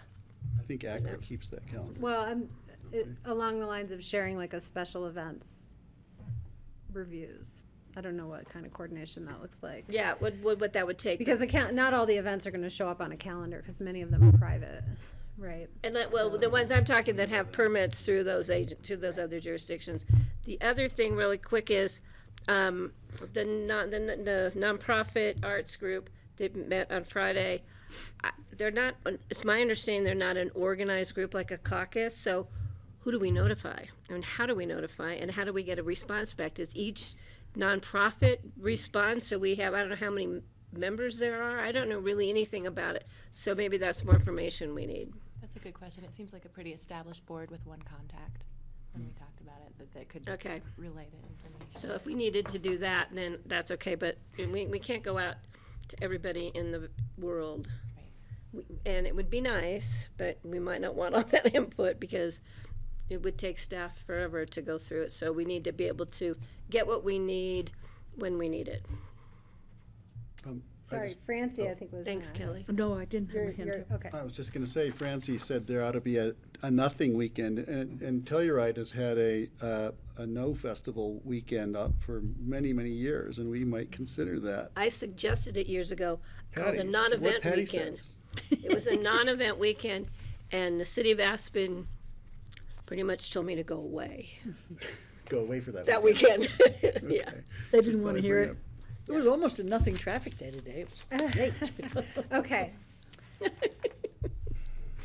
Want me to summarize what I think I've heard, and then you can fill in the picture? So, based on your recommendations, it sounds like anything, whether in or outside the UGB, with 5,000 or more attendees will get referred to the BoCC for a one-read informal resolution, scheduled subsequent to a brightly colored splashy ad in the newspaper, advising the public of this public hearing and their opportunity to provide us with public comment.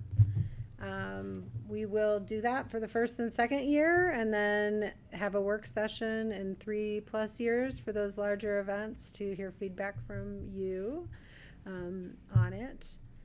We will expand the multi-year permit, which I'm not sure, have we clarified the criteria, what gets that? But who gets a multi-year permit to 5 years instead of the 3 years currently?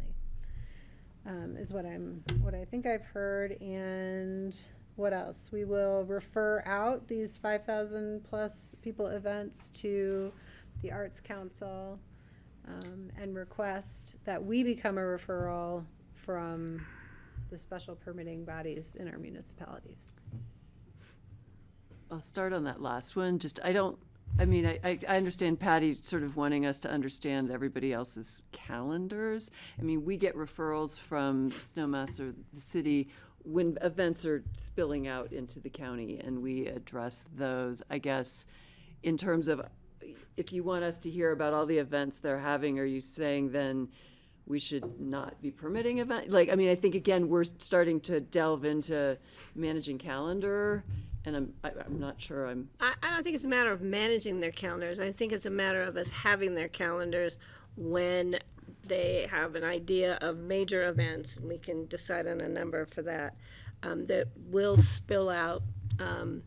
If they're doing their food and wine in the mall in Snowmass, it doesn't really affect us. When they're doing a major race up there or Jazz Aspen up there, that spills out. Just so we can have it so we don't book another, major event or the city on top of them, because it's not good for anybody. So it's part of the information that needs to come back to us when we're reviewing a 5,000, our Right. 5,000 plus Pearson. And that we could have on hand for an applicant to come in and go, I was thinking about this weekend. You go, I don't know if you want to think about that weekend. Did you look at Snowmass and Basalt in the city and the Forest Service? What's happening elsewhere? The Forest Service. Did that clarify? They do a lot of permitting for events in the mountains. And I think to your point about the criteria for 3 to 5 years, I mean, changing that, I mean, some of these things are definitely going to require, some changes to the code language, so we'd be back. So that would be an opportunity to kind of better define that.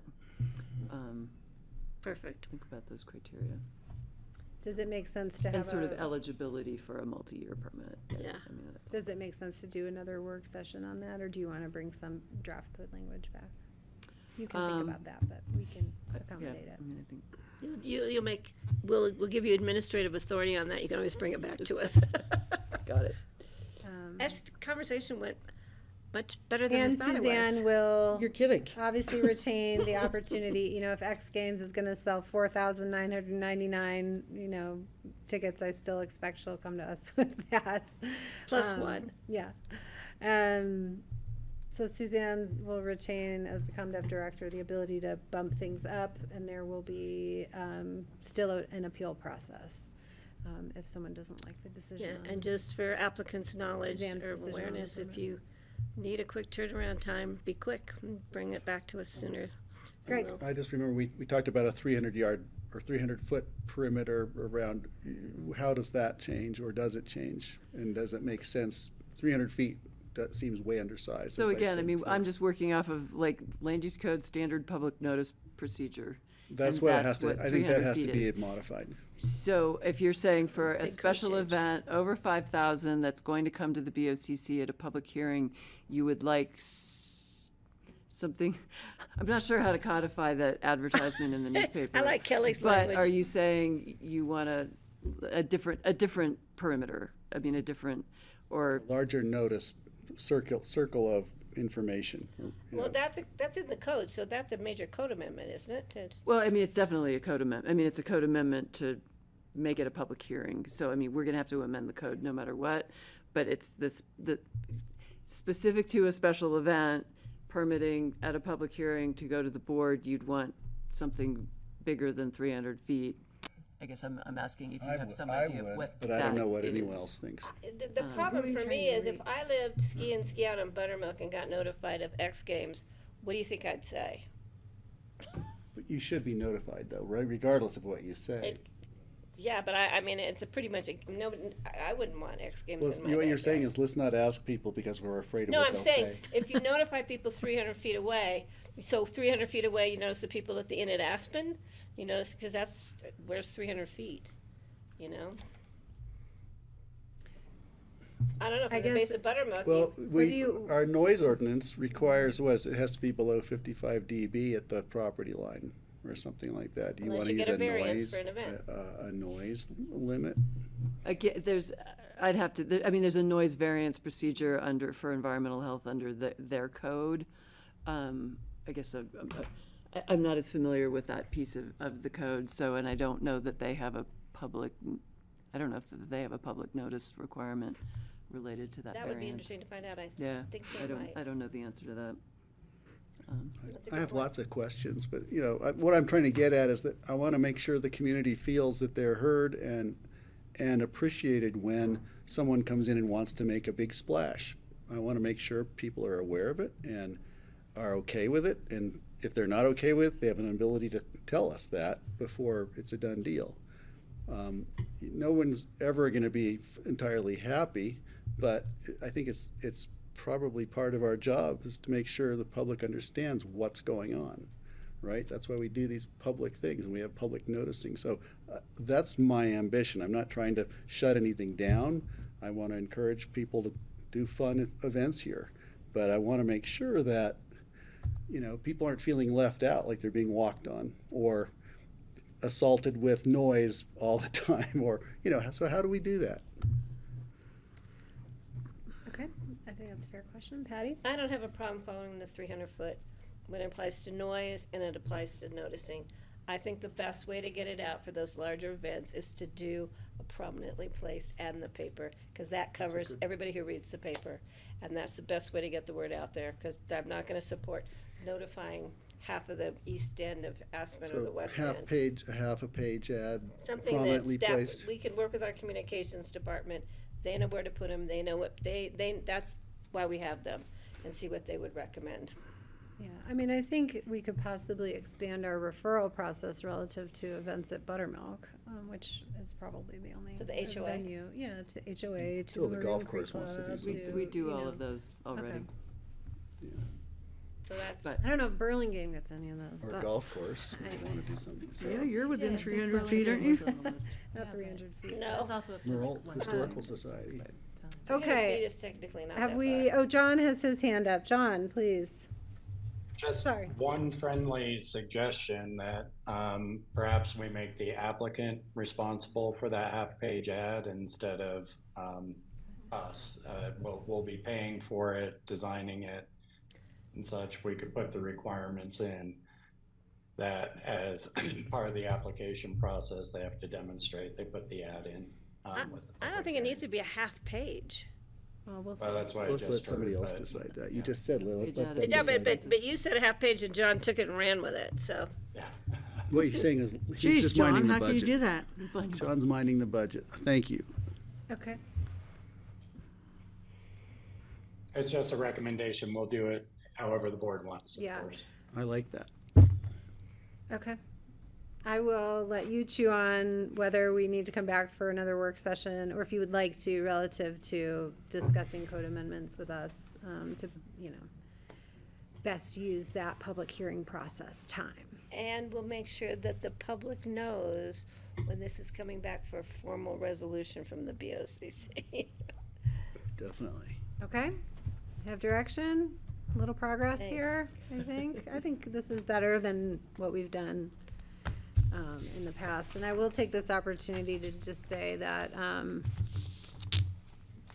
I don't know what to do with X Games. I don't know what to think about it anymore. I don't know what to think about We what might they're not have to thinking think about. about it, so. Well, you know, that may behoove its own bigger process, I think, than just this, but I don't know where that all is at. Did anybody go to X Games? Any of us? I did. You did? How was it? Good. Was it, Small. did it seem smaller? Yeah, a lot. Okay, thank you. Thank you. Might be in All Utah right, we next year. have time. Do you guys want to take a 7-minute break until our next item at Yes, 3 o'clock? please. We're 3 minutes early. Okay, Great. thank you. Thank you all for being here and listening to that.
Okay, I don't see our screen. Are we?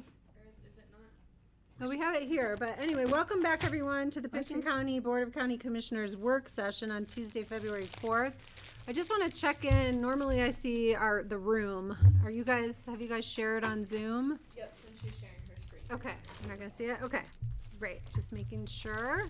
And we are going to discuss right now the Thomasville Lime Kilns project for 2025. One of our beautiful historic sites up the frying pan. Jody. Thank you. Jody Grady, the Pitkin County Asset and Project Manager. And today I have with me Susanna Reed in my capacity as just a historic preservation consultant. So we wanted to, let me start over. So this is the Thomasville Lime Kilns project for 2025, which the county commissioners approved during the budget for 2025. So we're not, during that approval and decision points for this project, it was requested that we come back to you and just give you an update of where the project is, the price, and give the board an opportunity to discuss the direction we're going, and or do we want to pause this project? Do we want to postpone it? Do we want to not do it at all? So I think that was one of the things that we wanted you guys to be able to revisit. So we're here today. Just as a little bit of history, 19 years ago in 2006, Pitkin County worked with CDOT. We got a CMAQ grant and for $100,000 with a local match, and we were able to stabilize those lime kilns. And you can see here in the picture, the one on your left is the before, so that was before 2006. And then in 2006, you can see the after picture there, where the top was restabilized. We were able to we had to bring it down probably 12 feet, reassemble it, make it secure. We rebuilt the caps on the top, got rid of some of the debris that was on there, just made it safe. Since then, we've really done nothing to them except for an occasional inspection. And upon those inspections, we did find that we're not as bad as we were after, so they're not as deteriorated now as they were when we did this before 2006. So you can see from like the picture here, the top cap is coming apart. The stones are falling down, and those are very large stones that again, the caps are coming off. And then if you zoom in on these pictures here on the left, you can see where it's coming apart at the top. So it's not as big of work as it was when we did in 2006, and I think that's why we're here, is to re-look at that. Is that something we want to continue to maintain and get these back in so that we're not letting them deteriorate and or deteriorate to a point where it's even more expensive to fix them.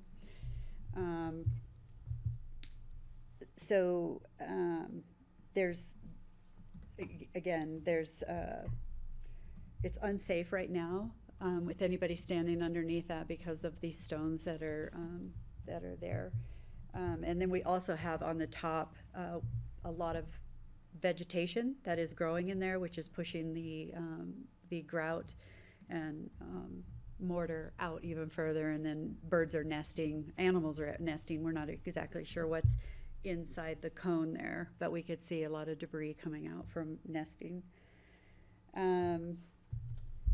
So we, just kind of as a little bit of a history, in 2001, the kilns were placed on the Colorado's most endangered places. In 2006, we were able to take them off, and they were listed as saved. And I thought that was really important because you can see here what they look like. And this was posted on their website of the most endangered.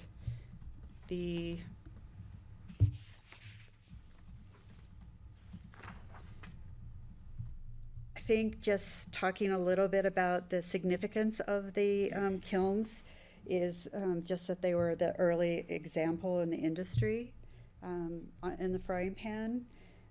They were also part of the larger economic development in the region because of the mineral extraction and then the rail that went along with that, and in all of the associated industry with the railroad, which was really great.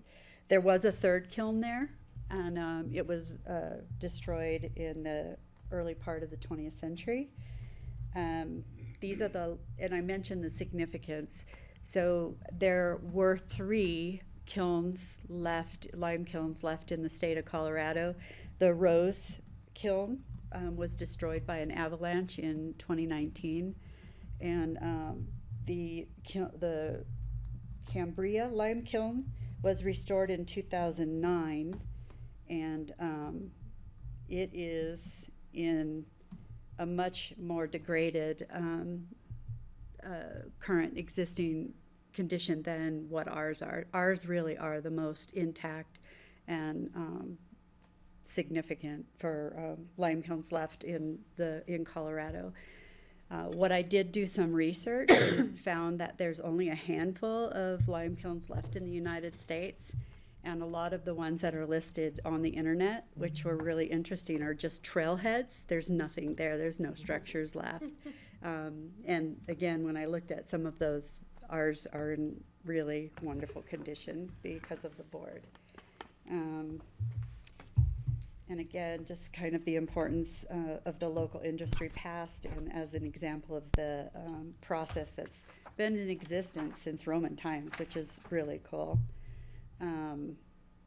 We brought together a team to evaluate these. JVA, Stonecraft, and Susanna and I have been working for the last, year on looking at these, and this team was also very involved in the 2006 stabilization when we did them then. Our approach was to go bare bones, make sure that we're doing it right, and with a goal of a longer term fix than what we did 19 years ago. And we can answer some questions about what that fix is if you want to know. We did put the architectural drawings as your attachment, but basically the plan is to put to stabilize the top again, and then put a concrete cap over the top, and then put the stones back on. And so we are expecting this solution to last 50 to 100 years. Really difficult to say exactly how long, whether it'll be 50 or 100 years, because of the existing conditions up there, which is rain, snow, ice, what sits on top. There will also be some drainage to be able to move that back, or that it will drain off. So we are looking at all of those solutions.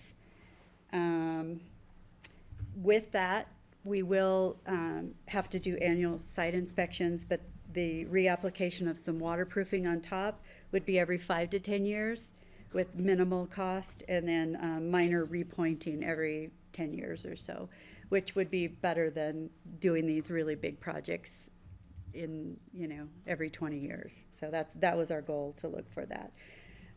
The one thing that always comes up in these discussions is, are there grant funds available?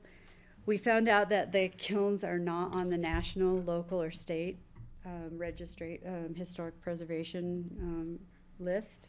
So we're not eligible for any of the state historic fund grant money. When we did this last time, we did CMAQ money, and that's no longer available. So. Jody, do you think that's intentional or an oversight?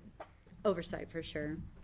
So who do we call at the state board and say, add it to your list? Yeah, so this was on one of our 2024 discussion items for, do we get it put on do we fill out the application and get a local and national and state historic preservation, and it was decided not to move forward with that at this time. That is definitely one of your options today. Why was that decided not to move forward? I don't understand. Did we decide that? John, do you remember that conversation? It was part of the, sorry, I'm putting you on the spot, John. Yeah, and I'm not recalling that conversation, Jody. Yeah, Sorry. there was a discussion with Rich and Kara, myself, to do we get it on the list? And I think that from the infrastructure team, they were thinking we just get a list of all of them and kind of get everything that's been an oversight, get them done at one time. So. Now I'm sorry, in the county or In the just county. kilns? Okay. all of our Sorry, lime, Patty, and then all of our lime kilns, or all of our kilns, or I get can- all of what on the list? I'm confused. Historic places. Yeah, we have several county-owned historic sites that aren't designated either to our local register or to the National Register.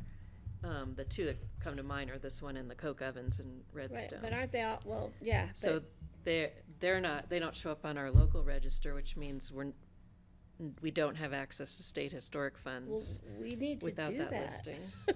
I see. Okay, Greg? So my question was, what obligations do we put ourselves under if we put it in a national register or a state register? Are they gonna say, well, then you have to do this and you have to spend so much? So Is there an obligation? The listing doesn't include any kind of obligation. Once we get state historic funds, though, then we are obliged to sign a covenant with them that will maintain them and do the work to stabilize them in a way that's consistent with their criteria. Assuming they're gonna continue making grants for that, Right. right? Thank you. So one of the issues when we kind of started the project, assuming that we would go forward with grant money, is that kind of changes the approach to the project.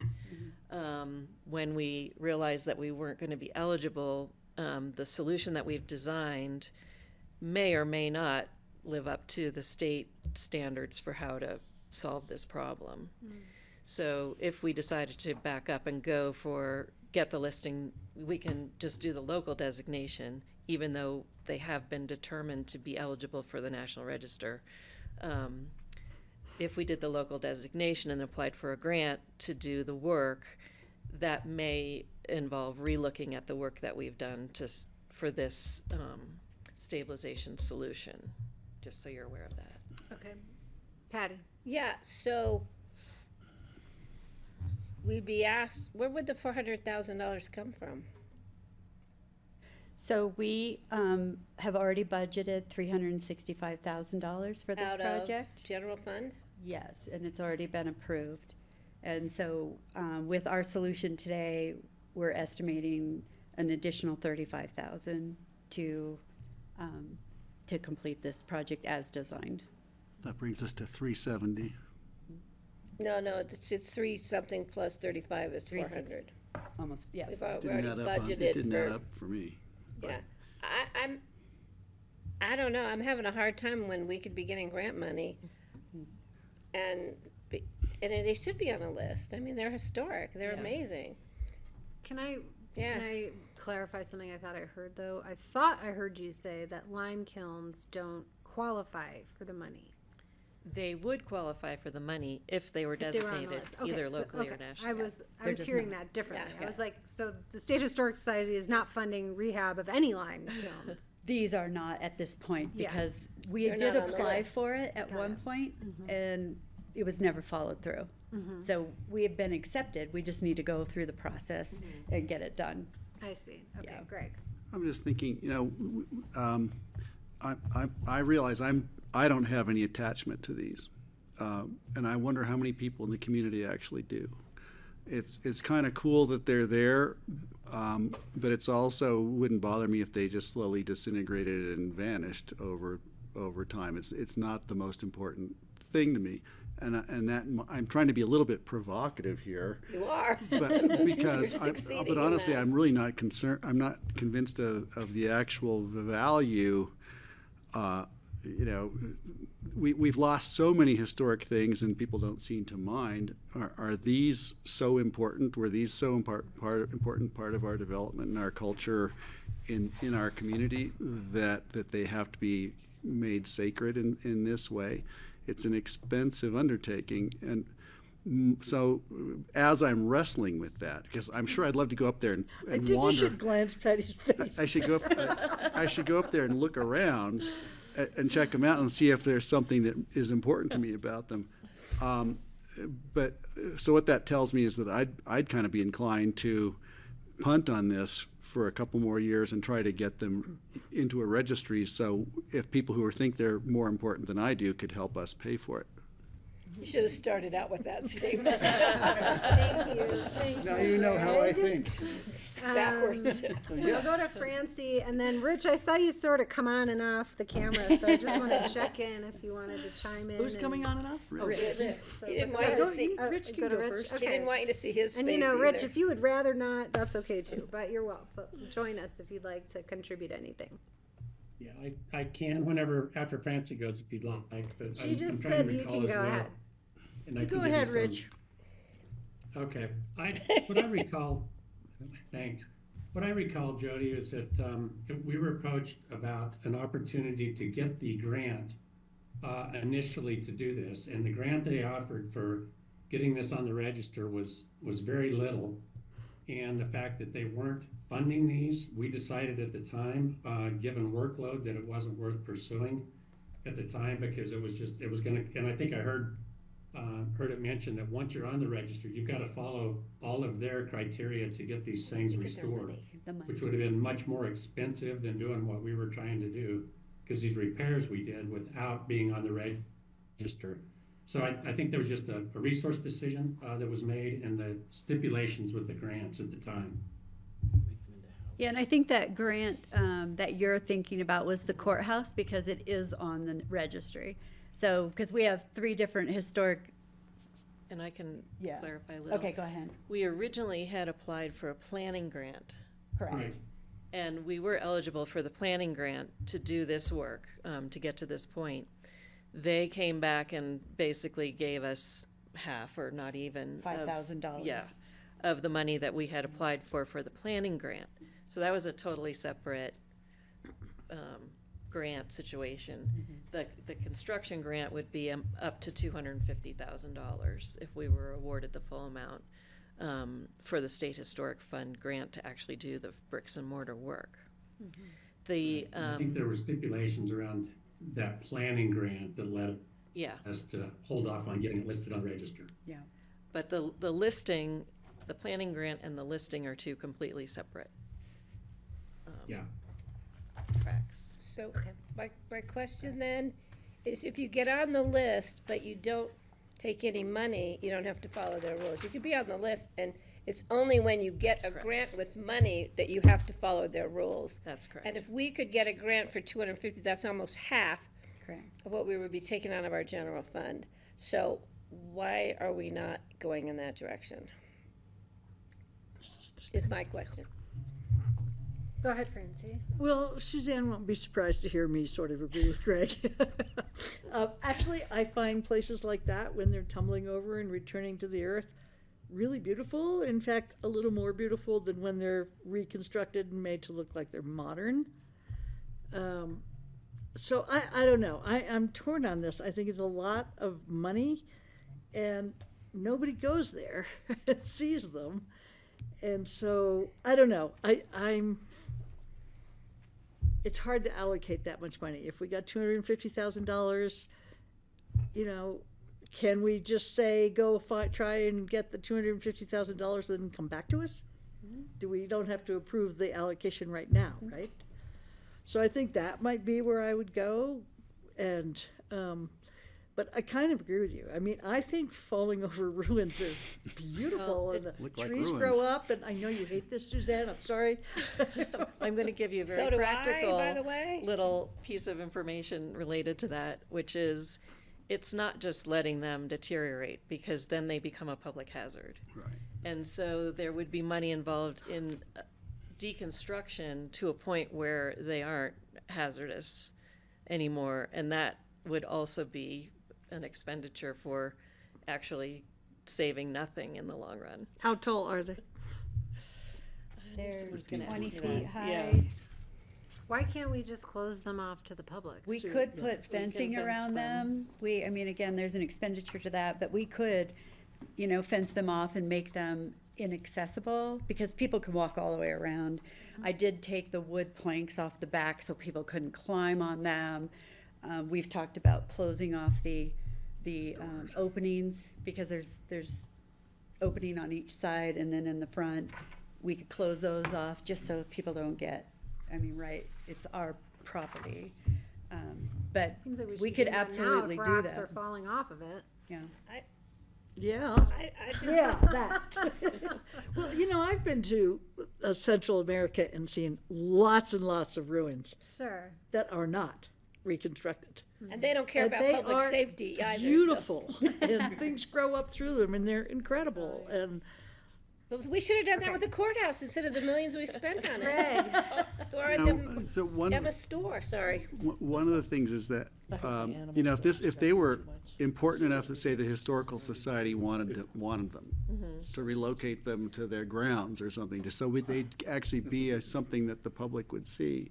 But they don't rise to that level of importance to I me. think you'd be surprised. I don't know that there's any information on this, but railroad history tourism is a huge sector of tourism in Colorado, and these are directly associated to the Colorado Midland Railroad. Well, if we could rebuild the Hagerman Pass trestle, then yeah. I'm with you. With a drawbridge. And so there is a lot of interest in this type of industrial landscape from the people who are in that niche, of that history.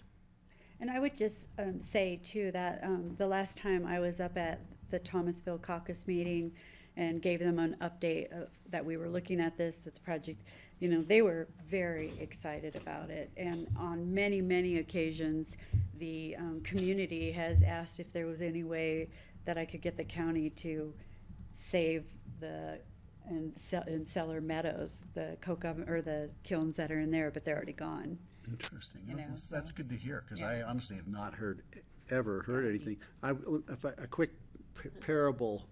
Back in like 1987 or so, I was hired by CBS to go down and film the Navajo generating station in Arizona, which was a coal-fired power plant.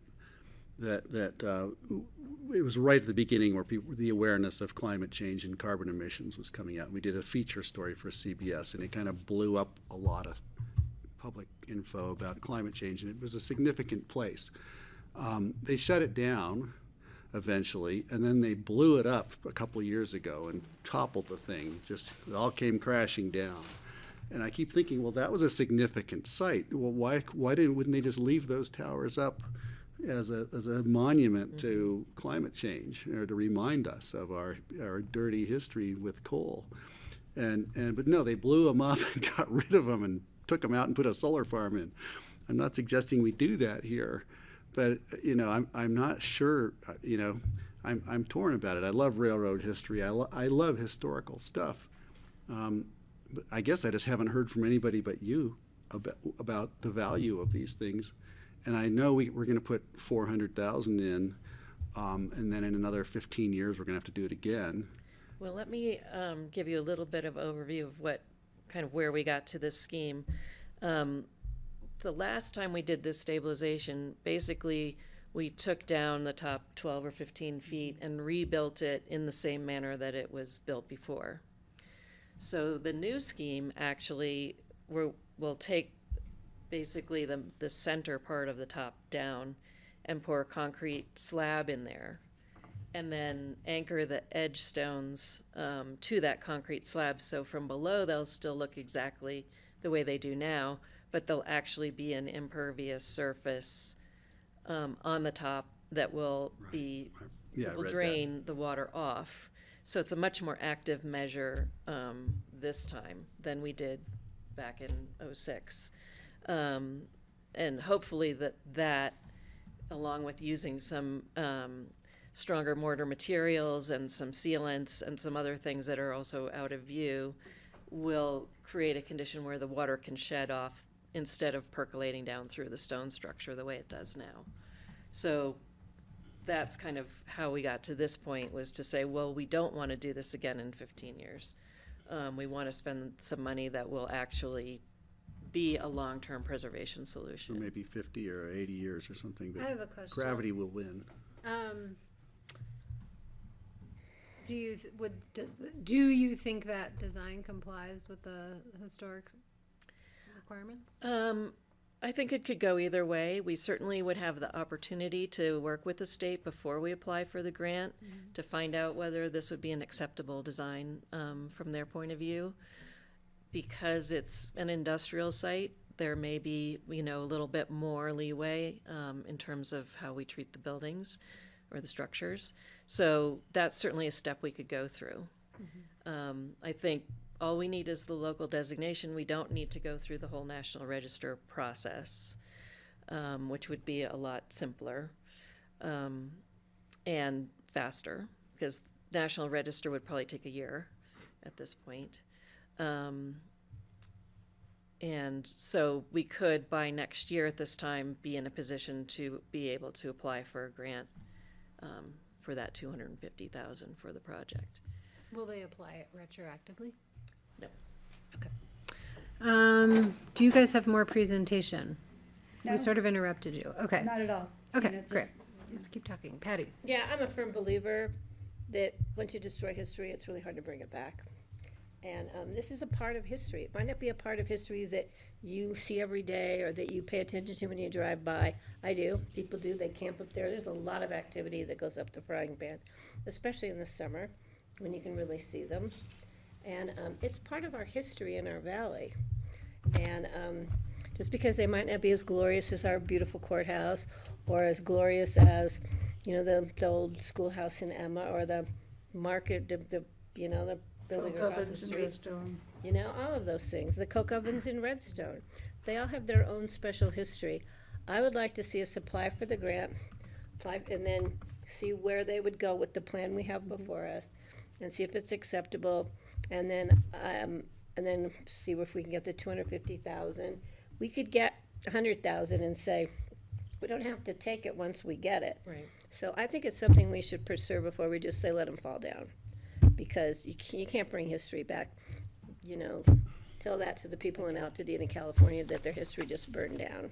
Well, as you're speaking about Redstone, and I had a little slide in the thing for you, but one of the things that I feel really proud about is that we have a historic structure at every entrance to our county, and I think that's just one of those. I mean, it's kind of like a statement for us. That's true. You've got Town of Independence, you've got Redstone, you've got Emma. Yep. What's and now the you one have at the Frank- canyon, at the end of Glenwood Canyon? Or you mean the county, The not county. the Our county? county. Every entrance to our county, in our county. Yeah. Yeah, it has a significant historic site. Okay, Patty has offered some direction. I would want to check in with Rich and see if work balance is available. Do we have capacity for this, for staff to take this direction? Yeah, I think we do. From a planning standpoint, we're able to do that. Okay. So that's a changed condition from before. So, okay, I'm good with what Patty's offered. Other folks? Yeah, that's what I was thinking, that we would try and Yeah. get the money and Okay. reevaluate. But Jeffrey, I'll wait to hear what Jeffrey thinks. I think he gave me a little. I would support the state designation. I don't think we're bringing back the 1880s, so the fact that we have these beautiful structures, I would say get the state designation, get the grant money, stabilize. I'd love to see something in the interim that's not barbed wire fences. So I'd love to see something that's a gorgeous plaque saying it's a work in progress, please stay tuned. But also protects the safety of folks that are looking to explore or climb. Since you can't climb the art museum, I'm inclined to want to climb this. You can climb the art museum and just get arrested. So I'd be supportive of state designation. If we could get Propaganda Pie to set up a pizza restaurant there and use them, In for that. then, Is killing to fire the pizza? Okay, so Okay. can Is I that just direction? clarify? Yes. So all we really need is the local designation to the county register, and that's something that we can We all proceed do. with right away, pretty much. Can you go for historic later without grant? I mean, we could discuss that later. I don't know. If you get local designation, can you go for, national? Yes. You can always do that a Oh, later time. yes. So we're just leaving our options open. Yeah. And I mean, I think they should be on the National Register. I think they are that worthy. And that would be a worthwhile thing to do, but that might be a longer time frame than we want to spend at this point. Could you, when you bring it back to us for designation to the local register, could you explain the process for the national register Yeah, at that absolutely. time? Okay. All right, other direction or questions? We all feeling good about that? They are beautiful. I do like to go I don't think they're. up there. It's nice to know they're there. Yeah. Guess we're not gonna blow them up.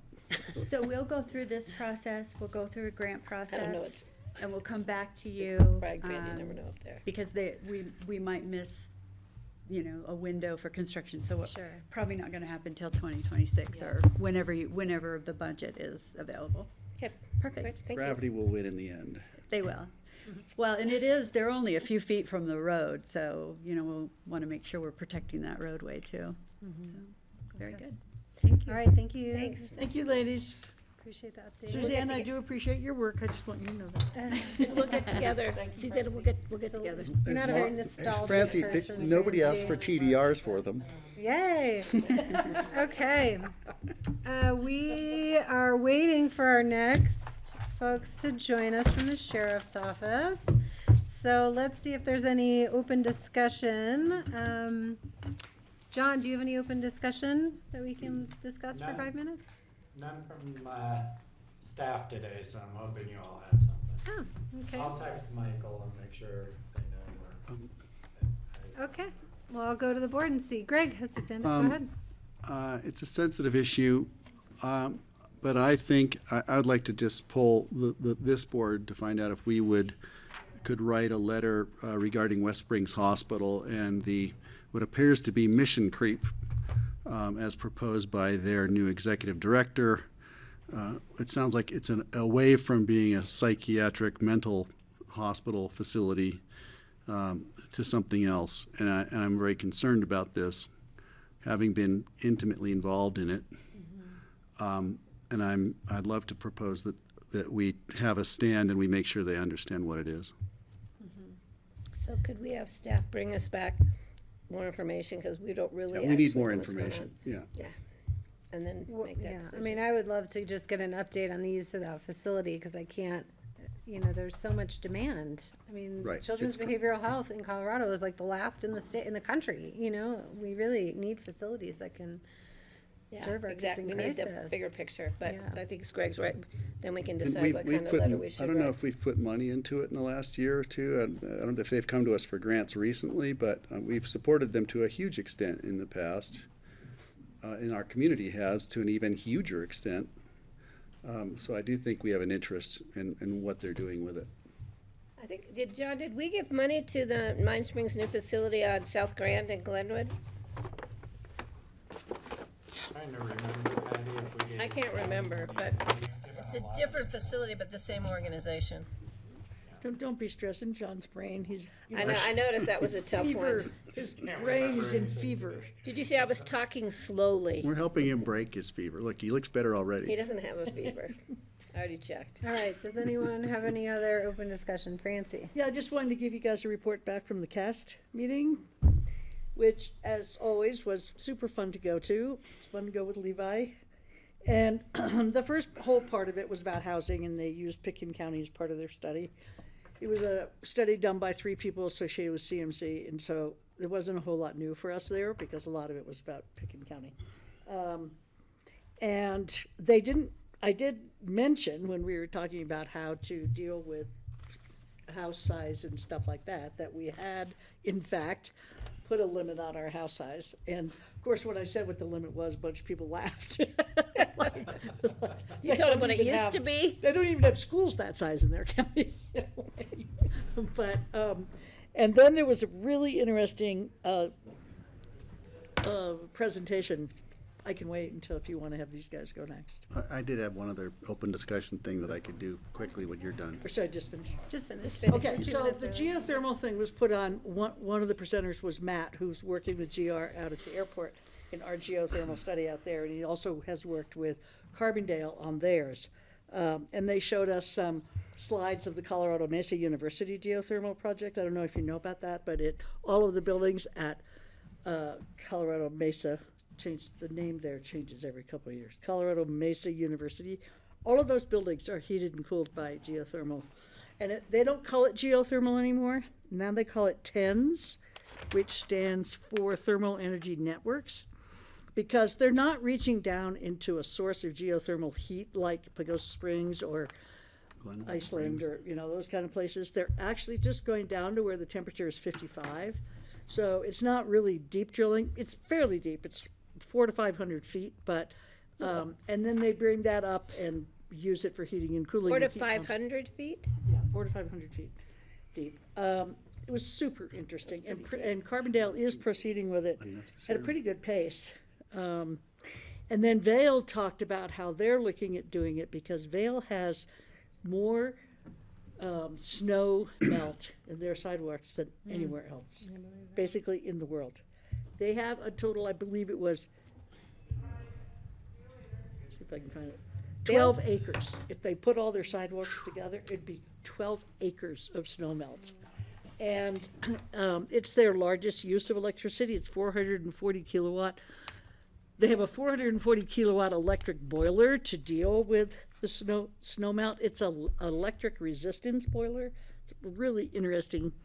Inefficient. And then they have a gas system, which equals 7 megawatts that they back it up with. So that was super interesting. And by putting in this electric resistance thing, they've made a dent. But now they're looking at geothermal because they just use so much. They're going to hit water in Vail if they drill anywhere. What? They're going to hit water in Vail if they drill everywhere. They got the river and the wetlands and the... What do you mean to drill everywhere? They're going to hit water when you go down 400 to 500 feet. If you had to get 55 degrees, you're hitting regular river water in Vail. That'll be interesting to see what they come up with. Well, they have quite a few engineers working on it, so. It'd be interesting to see. And then they did a thermal test of some of their sidewalks. And there were places where it was 103.6 degrees. You could cook eggs. So they're trying to figure out how to deal with this overheating. It was super interesting to hear. We know Snowmass Village, Snowmelt Road uses gas boilers to heat Snowmelt Road, which has got to be multiple acres. Yeah. And they haven't figured that one out yet. They just replaced the gas. They're starting to pull heat from other places, like the Dobson Ice Arena. Their chillers put off a tremendous amount of heat, so they're going to start pulling heat from that. They take it out of the wastewater. Right, smart. And that also reduces the temperature of the water that returns to Gore Creek, which was interesting. And what else was there? I thought that drawing thermal from other places in town was a really interesting way of looking at it. So you don't have to drill. Drawing heat from ice rinks is very common. I think the city of Abbotsford may do that. Let's see, they gave some examples of other ones, and anyway, and that I would say was probably the most interesting, other than what I mentioned this morning at exec session about how to stay under the radar. That was a really interesting conversation. It was probably about 45 minutes in all during our afternoon discussion of hot topics, and that was pretty interesting. Thank you. I'm going to hold yours for after. You can wait till later. Thank you. Sure. All right, let's go. We're going to return to our agenda, and we're going to hear about the Solid Waste Center Law Enforcement Firearms Range. Welcome, Sheriff. Nice to see you. Thank you. Wait, am I on here or, yeah? Red light on. Red light on. You guys want Would anyone like to, anyone who's going to talk has to come up to the table at a microphone. We're here to talk about the change in use hours at the range. Right now, we're allowed to use the range 8 to noon, Monday, Wednesday, Friday. There are exceptions when we are shooting on night shoot. There are exceptions when CLETA uses the Colorado Law Enforcement Training Academy uses the range, and there might be a few other exceptions. Todd? wanna? Sure. You're on. Are there any, did I miss any?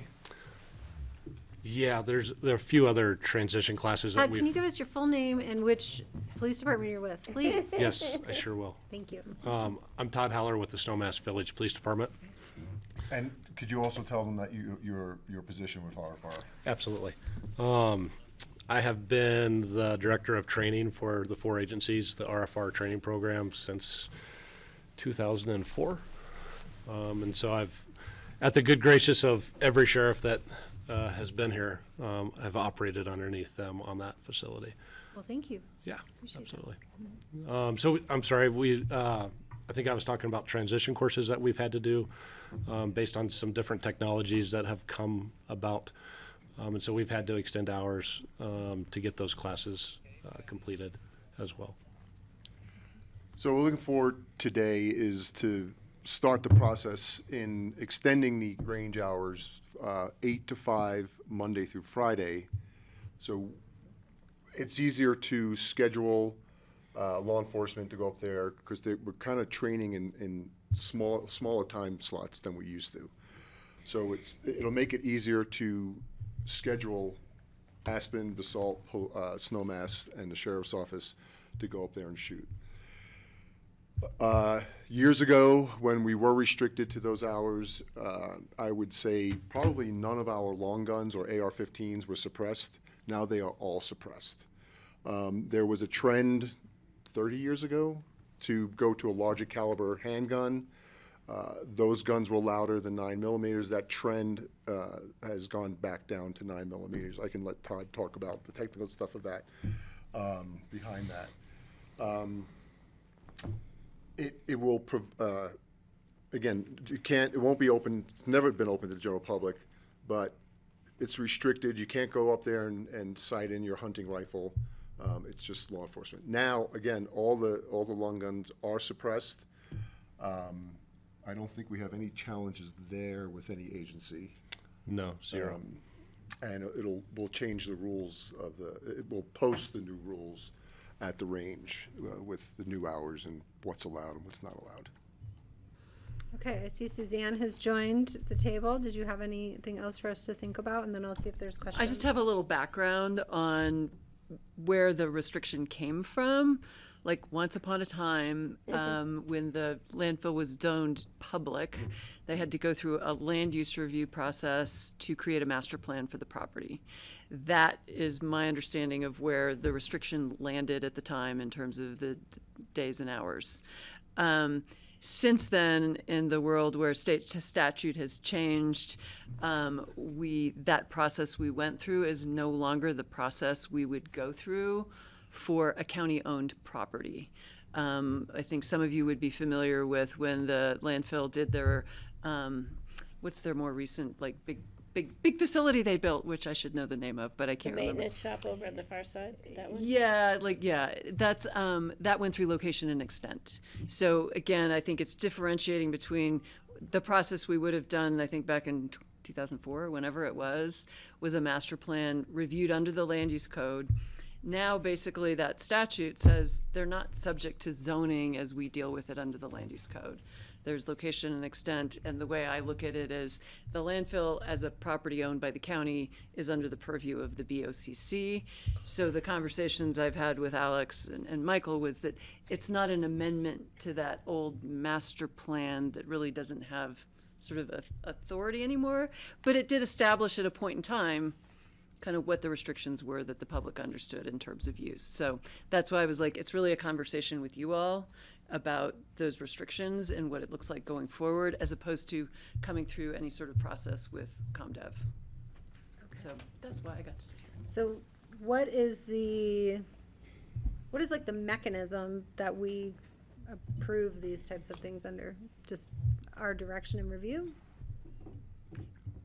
Great question. I mean, I see John kind of nodding his head. I mean, I guess I'm not clear if that would require a resolution from the board to then adopt, some of those hours, what that might be. What if we had a less wonderful sheriff in the future who comes and wants to open it to the public or something like that? I would strongly discourage you from Yes. doing that. I know, but what would we what do to do prevents that?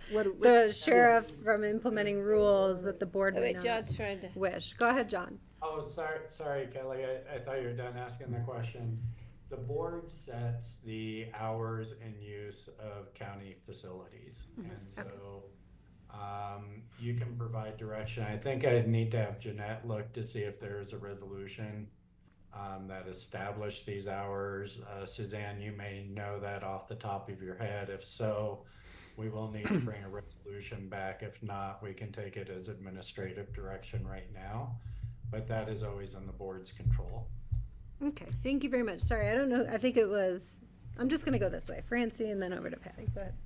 I have a couple of questions. So how much of those 8 hours, 40 hours a week, 8 hours a day, how much of that time will there actually be shooting going on? It's actually pretty minimal. And what I would say, if it was a business model, it'd go broke.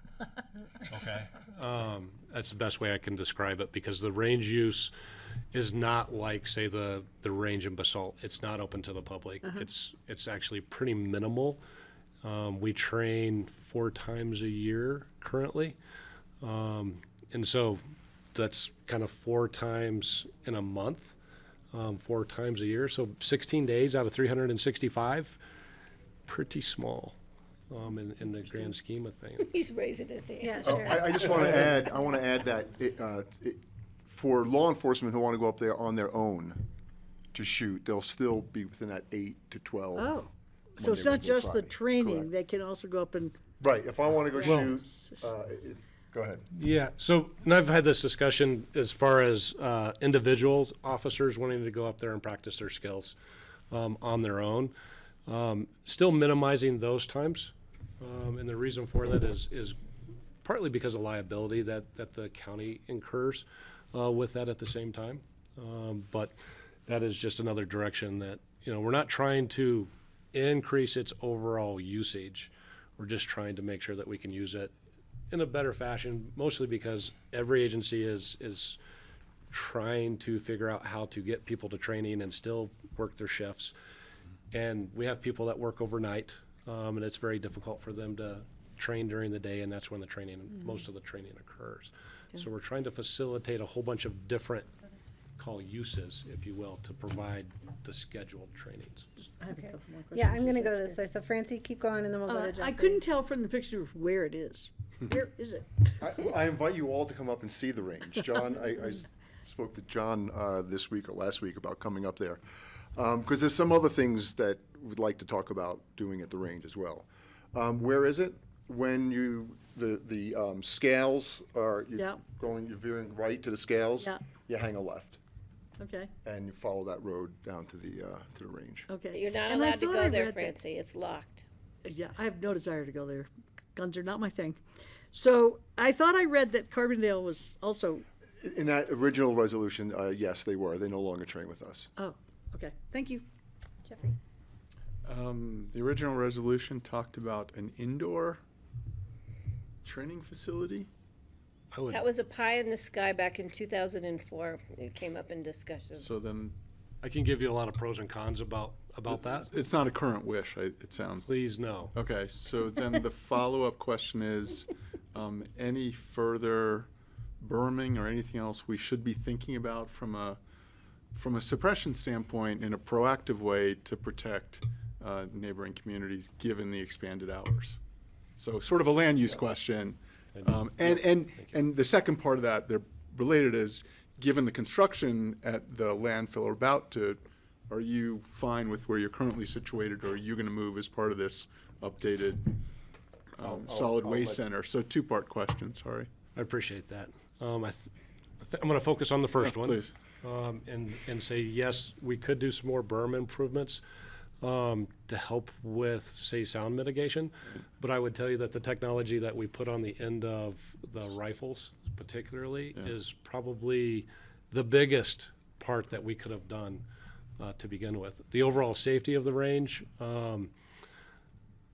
I can tell you our range is probably safer than the majority of the ranges I have been on across the state of Colorado and other states. We have a wonderful facility in which we actually shoot into a very large hillside that traps a lot of, let's just say, rounds that are going downrange that are, I can tell you the other ranges I've been on, it's actually kind of scary. And we're very fortunate to have that facility in that regard. Why are they scary? Well, if I told you about Pueblo as an example, they actually shoot back in towards downtown. Oh. So does that kind of answer your Pueblo. question? Yeah, I'm. I thought you were going to say because new rounds might ignite old rounds sitting in the hill. Or No, that's a little bit of misinformation Okay. out there. If we went into a fire ban again, I would tell you I would still feel very comfortable in using our range because of the way it's built and its location, et cetera, that for us to catch something on fire would almost be impossible. Okay. I would hate for somebody to prove me wrong. Don't use tracer rounds? No, Thank no. you. There's nothing like that whatsoever in our inventory period. Tracers, right? So, did I answer the first part? You did. But unfortunately, with the safety of our range, understanding how sound travels, we have a pretty flat face that we're shooting into. That bounces that noise pretty hard, straight back at us. But that's why we went to suppressors on the end of the rifle. It's really just a technology that's very similar to the muffler on your car. That if we didn't have a muffler on the car, you'd be upset. Let's put it that way. So. Unless you're driving a Tesla. Yeah, unless you're driving Yeah, a I Tesla. think I was sort of opening up the field to are there future design considerations or needs given the emphasis on the rebuilding or the improvements at the solid waste center. So trying to link the two conversations. I wouldn't say anything is in any sort of design mode. We do have a need to expand the range in which our range currently is only about 50 yards. If we were to orientate it about 30 degrees, I believe that's west. The right, shooter's right. Yeah, shooter's right.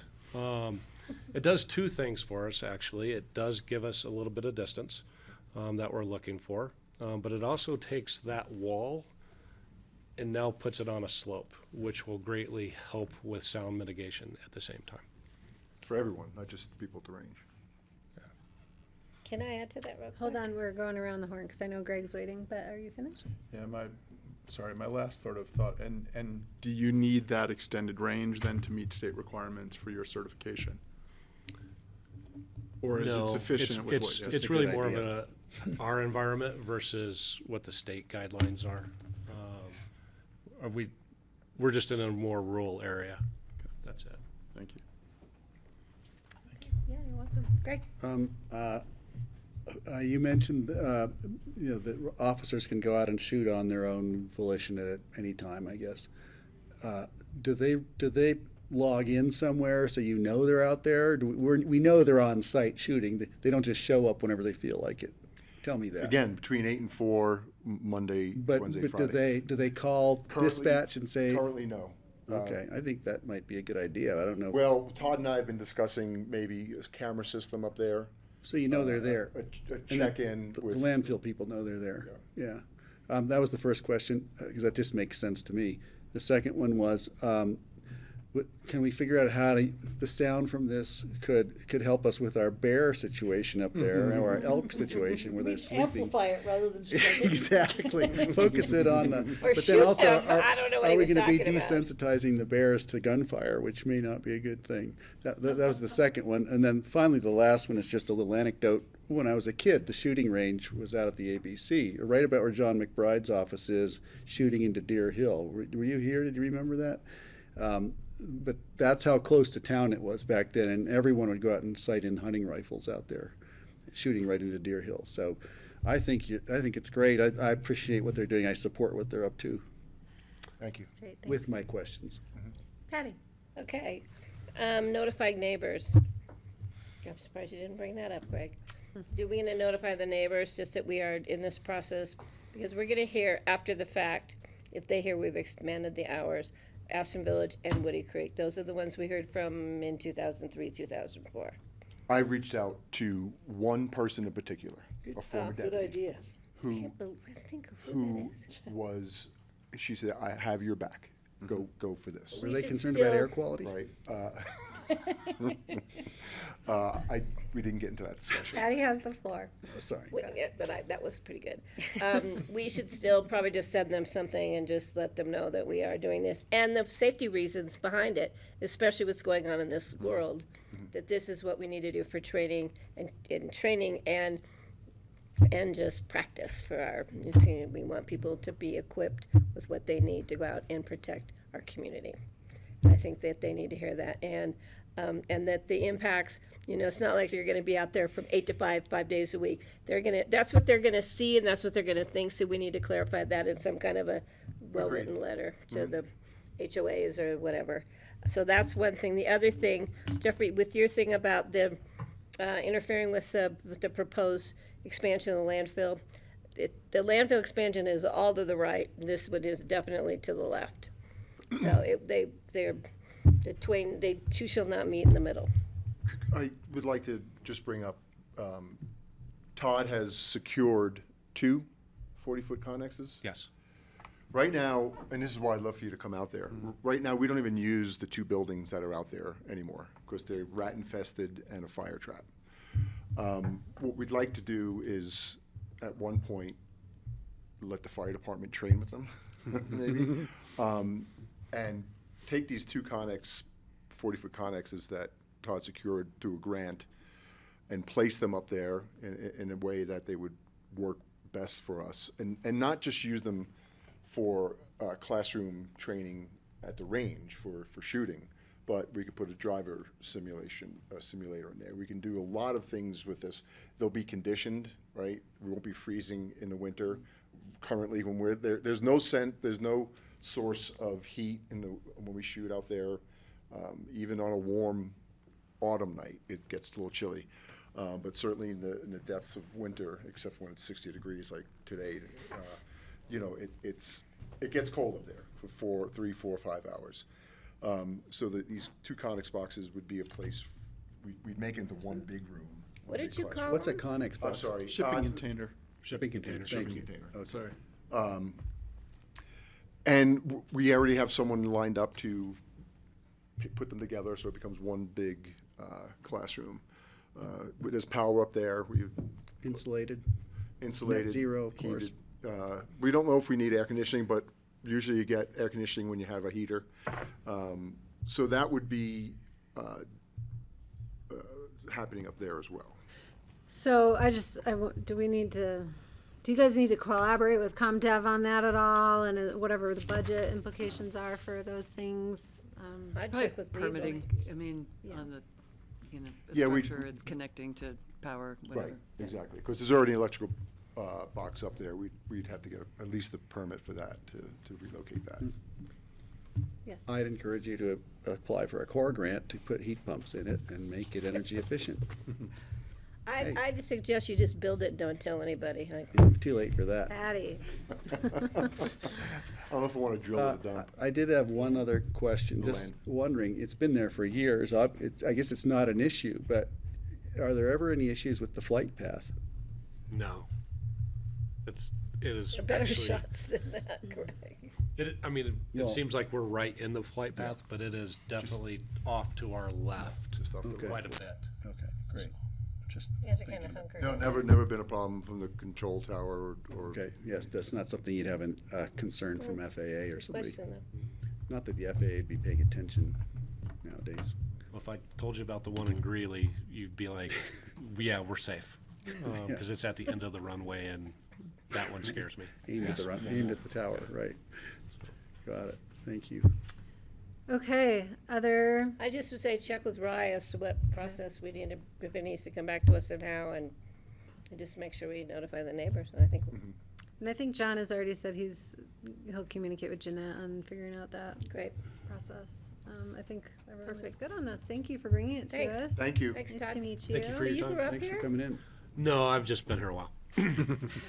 How Doesn't come leave I've never snowmass met much. you? You see me in tasters all the time. I'm too busy eating. I'm so sorry I've missed We you. talk all the time. Thank you. Thank you all. She's getting old, Thanks. Todd. Good luck. She's getting Don't, old. don't let anybody. If you want to know put it that. back at the He must not ABC have all Endgame. these guns on That's my secret place Might out be the only there. one. He Thank you for your must not time. have all these Yes, guns thank on you, him when Wes Todd. she Thank sees you. them. It's kind of Yeah, hard to forget. yeah. All right, thanks all. Cheers. Okay.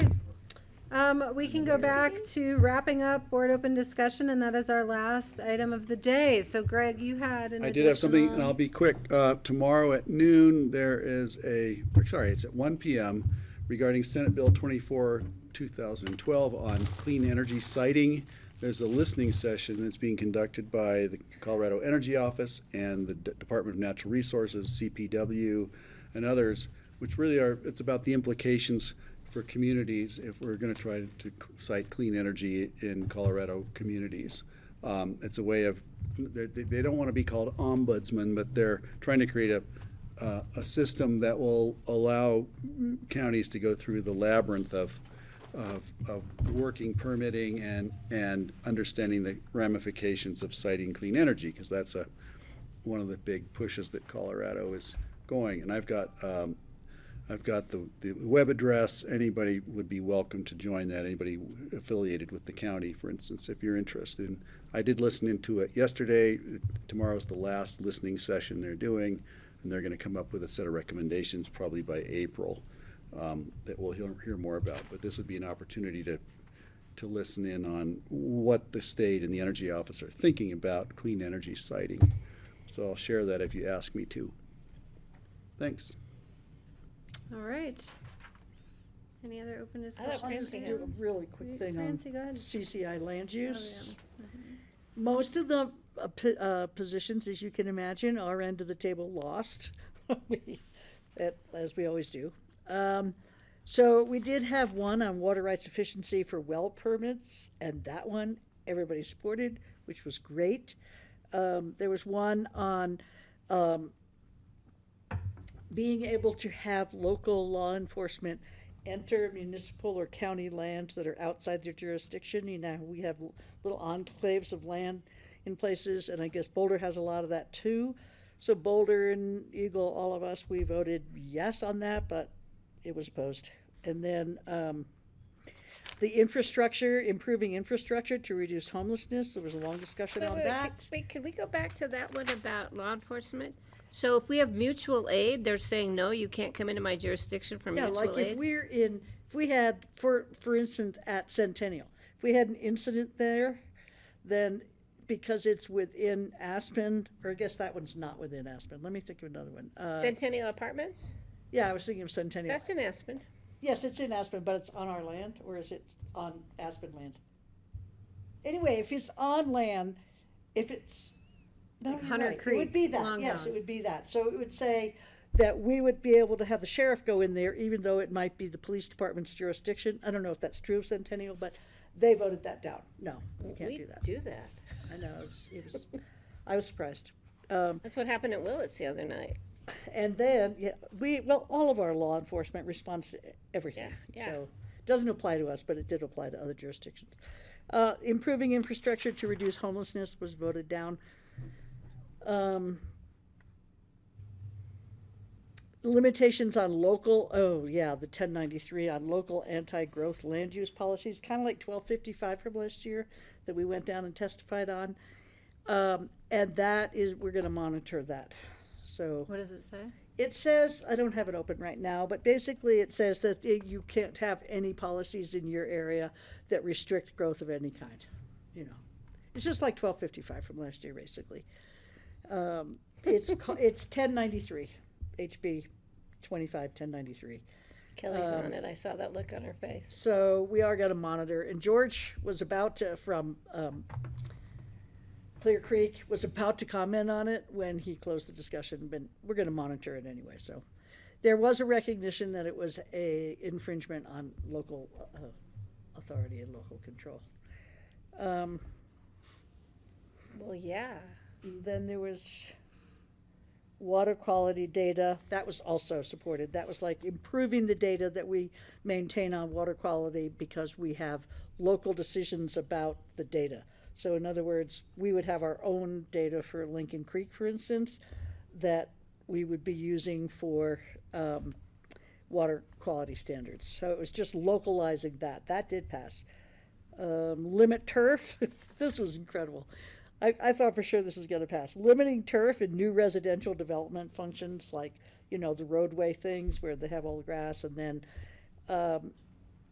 government places that have all the grass that nobody walks on or anything. It was opposed. By the turf companies. They even, yeah. Well, no, it was limiting live turf.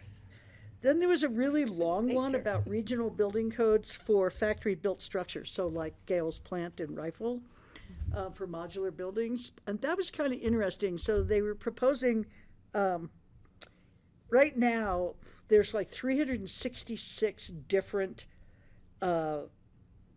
codes for how those have to be built according to different geographical locations in the state. So this was a proposal to do it by region instead of all these different things. So there would be like 8 regions or 5 regions, and you would be within that region. So there was quite a bit of talk around that, and the vote was to amend that. And part of the reason Liz Smith brought up a good one, like, let's see if I can remember what hers were. Well, anyway, it's very detailed, but the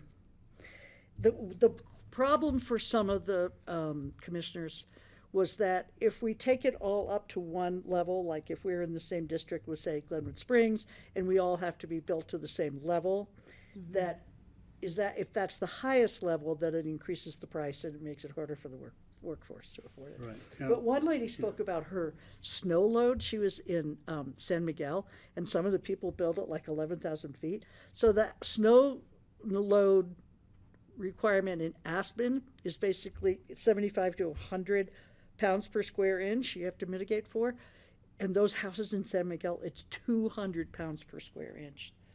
So there was some like, well, we don't want people in Norwood to have to build for 200 pounds per square inch, you know. It was a super interesting discussion, and we voted for amending it. Now, aren't there I thought there were 7 climactic zones in the state that you would have to build for, like, you know, if Well, somebody's they building didn't it. actually mention that exactly which ones they are. But That's for further several of the discussion. counties talked about the difference between some of the locations within their counties. Right, So it which wouldn't be makes by sense. county, or there was a push to not have it be by county. So that was it. Thank you. Interesting. That was a Alright. good one to follow out, see where that one goes. Yeah. I'm not prepared to report out on all my bills that I listen to. Well, you tend to be Just more in this- aligned in the ones you're in than, you know, you don't meet quite so much opposition, do you? Yeah, I mean, there's some with the justice and public safety, you know, where there's like overlap with human services that can get a little sketchy, where there just wasn't enough information about some of the bills. You know, CCI, I think we ended up taking a position of oppose on, or no, we did not take a position of support. I think it ended up being monitor about expanding the courthouse fund for jails. And I was like, CCI's been Oh my bitching God. about jail funding for decades, and they would vote Yeah, no right. on this bill to expand the courthouse fund to cover jails. Well, it's Anyway, kind of a there's not catch- enough money in that anyway, but it's, you know, I'm like, this organization. It's a catch-22 at the county, Are you because sitting with us? generally the things that we Scheduling support question. and that CCI opposes Schedule. get passed by the legislature anyway. Site visit for bail. Because we're more aligned with the state legislature than we Yeah. are with the counties, so. And sorry, I didn't realize Suzanne was still waiting I for know, us for she's being something, so so patient. I'm let's like, go why to is her so and then we interesting? can. Maybe she's being our county Yeah. manager for us. I I think just it was at least land use and sort of. Yeah, I didn't relevant know if too. you were gonna talk scheduling and the sort of the Bayou site visit. Okay. Are you interested? Are you not? If you are, given our direction from the county attorney, I guess being prepared if you thought next week at your hearing you'd want to schedule a site visit, that we kind of need to get out in front of that so we could actually notify the public at that time when you would be doing that. Okay. But so I guess at this point I wasn't even sure kind of where everybody stood, if Sure. that's something you're thinking you may want to schedule or not. I know I've heard some interest. Would a majority of members of the board wish to have a site visit up at Bayou between first and second reading on the application we were Is it a going to hear sec- next is it a week about two-read? their I've been by, permanent? I've been there. It's only a one reading, but we will have to continue the first it's only reading. one reading? It's a land use item that's an informal resolution, which is just one reading. To approve their permanent structure? Oh, wow. There's gonna be a lot of people here from Frying Pan. I would be interested in a site visit, but no one else is, then I can. I'll go if the for majority myself. wants to go. I know it, but it would be interesting. I think we should tentatively plan for one, because I don't know what I'm gonna hear on next week. And I may say we Good point. definitely need Oh, one. I agree with Patty. What'd you say? I would be happy to do it. Sorry, I would be happy to do a site visit. No, you Okay, get so we have started enough with that, people with Mike. interest that it It's makes out sense loud. to at least block some time on the calendar, and we can confirm on the 12th. Do you have some proposed dates? I do not, Okay. because I feel like you guys are the We should keepers of your propose some calendars, so dates? it's Okay. easier for I'm you all to come up with. confused. I thought If it it's was one- on the 12th, and I thought it was one read, so They- why would we go after the 12th? The hearing is on the 12th. We had come to you a few weeks ago, sort of proactively saying, would you want to do a site visit ahead of time?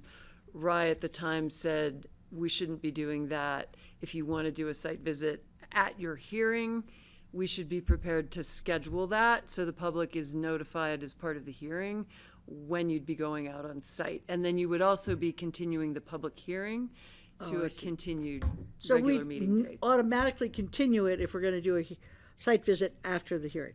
Right, we wouldn't Yeah, vote there's just a on it couple and of then do the ifs site visit. at hand. If we decide to, if we Yeah. don't feel like we have enough information to make a decision, or because we want to go on a site visit. Okay, I see. You know, we're just sort of preemptively leaving our options open. Sounds good to me. Relative to that. We So could should we decide, hey, I've heard enough, I don't need a site visit, I don't need to continue, I can decide next Wednesday, and then we don't need a site visit, but this is just sort of preemptive planning. Thank you. Yeah, no problem. Okay. So we're looking at tentative dates? Yep. All right. I wanted to Yes. just circle back to the energy building codes regarding climate zones, whether it's snow loads or energy efficiency measures. It was kind of a concern. Can we just hold that so that Suzanne? Or is can- it about, I by thought I wanted revisit? to do it when Suzanne was here. Why We what need are you to set a asking me? date first. Let's finish that. Do you mind? Oh, you're setting a date for this? I thought we were gonna just wait till the 12th and then decide if we wanted to do a site visit. I thought we were So done. we're preemptively carving out a little time so that if we do decide on the 12th, we know when that will be. Oh, when the site visit will Yeah, be. yeah, You wanna sorry, I figure- Oh, wasn't sorry, I clear. thought you were Yeah, past yeah, that. I no, was no. already moving on. Yeah, that's why I'm reeling you back. It's all good. good try. Okay, so, likely, so, I don't know, if we're gonna continue on the 12th, it's probably not gonna be, would it be to the 26th or to the, 12th of March, do you know? Based on 12th of the- March, a site visit? No, I'm In just terms trying of to find a out, continued hearing date. if we had a continued hearing date, would it be so we know if we're scheduling between March, or February 12th and February 26th? I mean, or I would February assume 12th and- not the 26th. Okay. So that would be the 12th of March. Yeah. Is there any reason to rush it, or can we delay it a bit longer, just so a site visit would be later in the spring?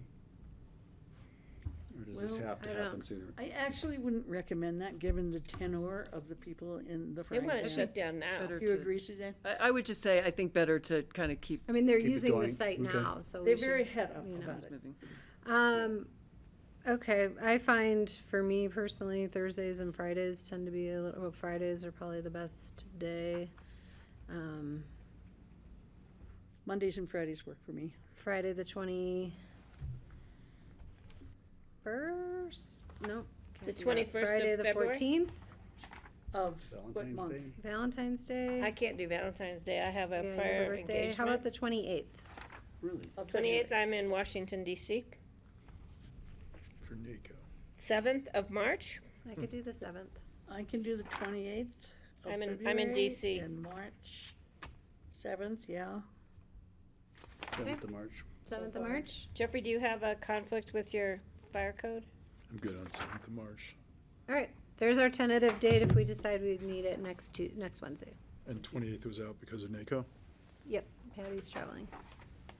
So, Okay. and the only reason is tentatively schedule is if we do need a continuance, it would be to the 7th of March for a site visit. First site visit. And then we the 12th of continue the March item for until the- the 12th of March. Is there a chance we hearing. vote on Wednesday and don't need to hold the There- 7th of March? Yeah, Seems like there's a Yeah, chance. that's what we're Yeah. teeing up.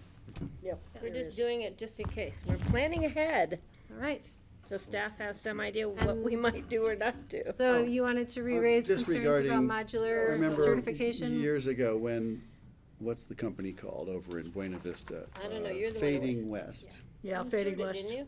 I didn't tour it, but the core board all went and toured Fading West, and what they discovered is they were not building energy efficient they went back into the 1950s. It was like they weren't doing anything When was that? would meet our code 5-6 years ago. Yeah, well, there was a Um, lot of talk about Fading West at the meeting. And since then, I don't know, my guess is they've upped their game and they're trying to build. I think they have, because everybody raved to make about it. for the climate zones, Yeah. right? And Everybody so- was raving about the company, so they must have done something. So maybe that's already a new, a policy, but I think we would advocate for something like that, because if you've got a factory building thousands of homes for Colorado, it's one way to get the bang for the buck for creating energy efficient homes. And so I just think we should, maybe Levi could monitor that unless we are. I'm sure he will be, and it has come up. Thank you. Okay. Is there other open discussion? Thank I don't know, you. did John have anything? Did he leave us? He didn't have anything when we first started the Hopefully he's meet- taking the his open nap. Sorry to entrap you. discussion. Thanks, I Suzanne. know. Okay, thanks. Good day, Suzanne. Nope, still nothing from John, anything from anyone else. Thanks, guys. Okay, thanks for a great meeting, everyone. We'll see you next Tuesday. And Thank you, Were there- Grassroots. Were there 5 Wednesdays last?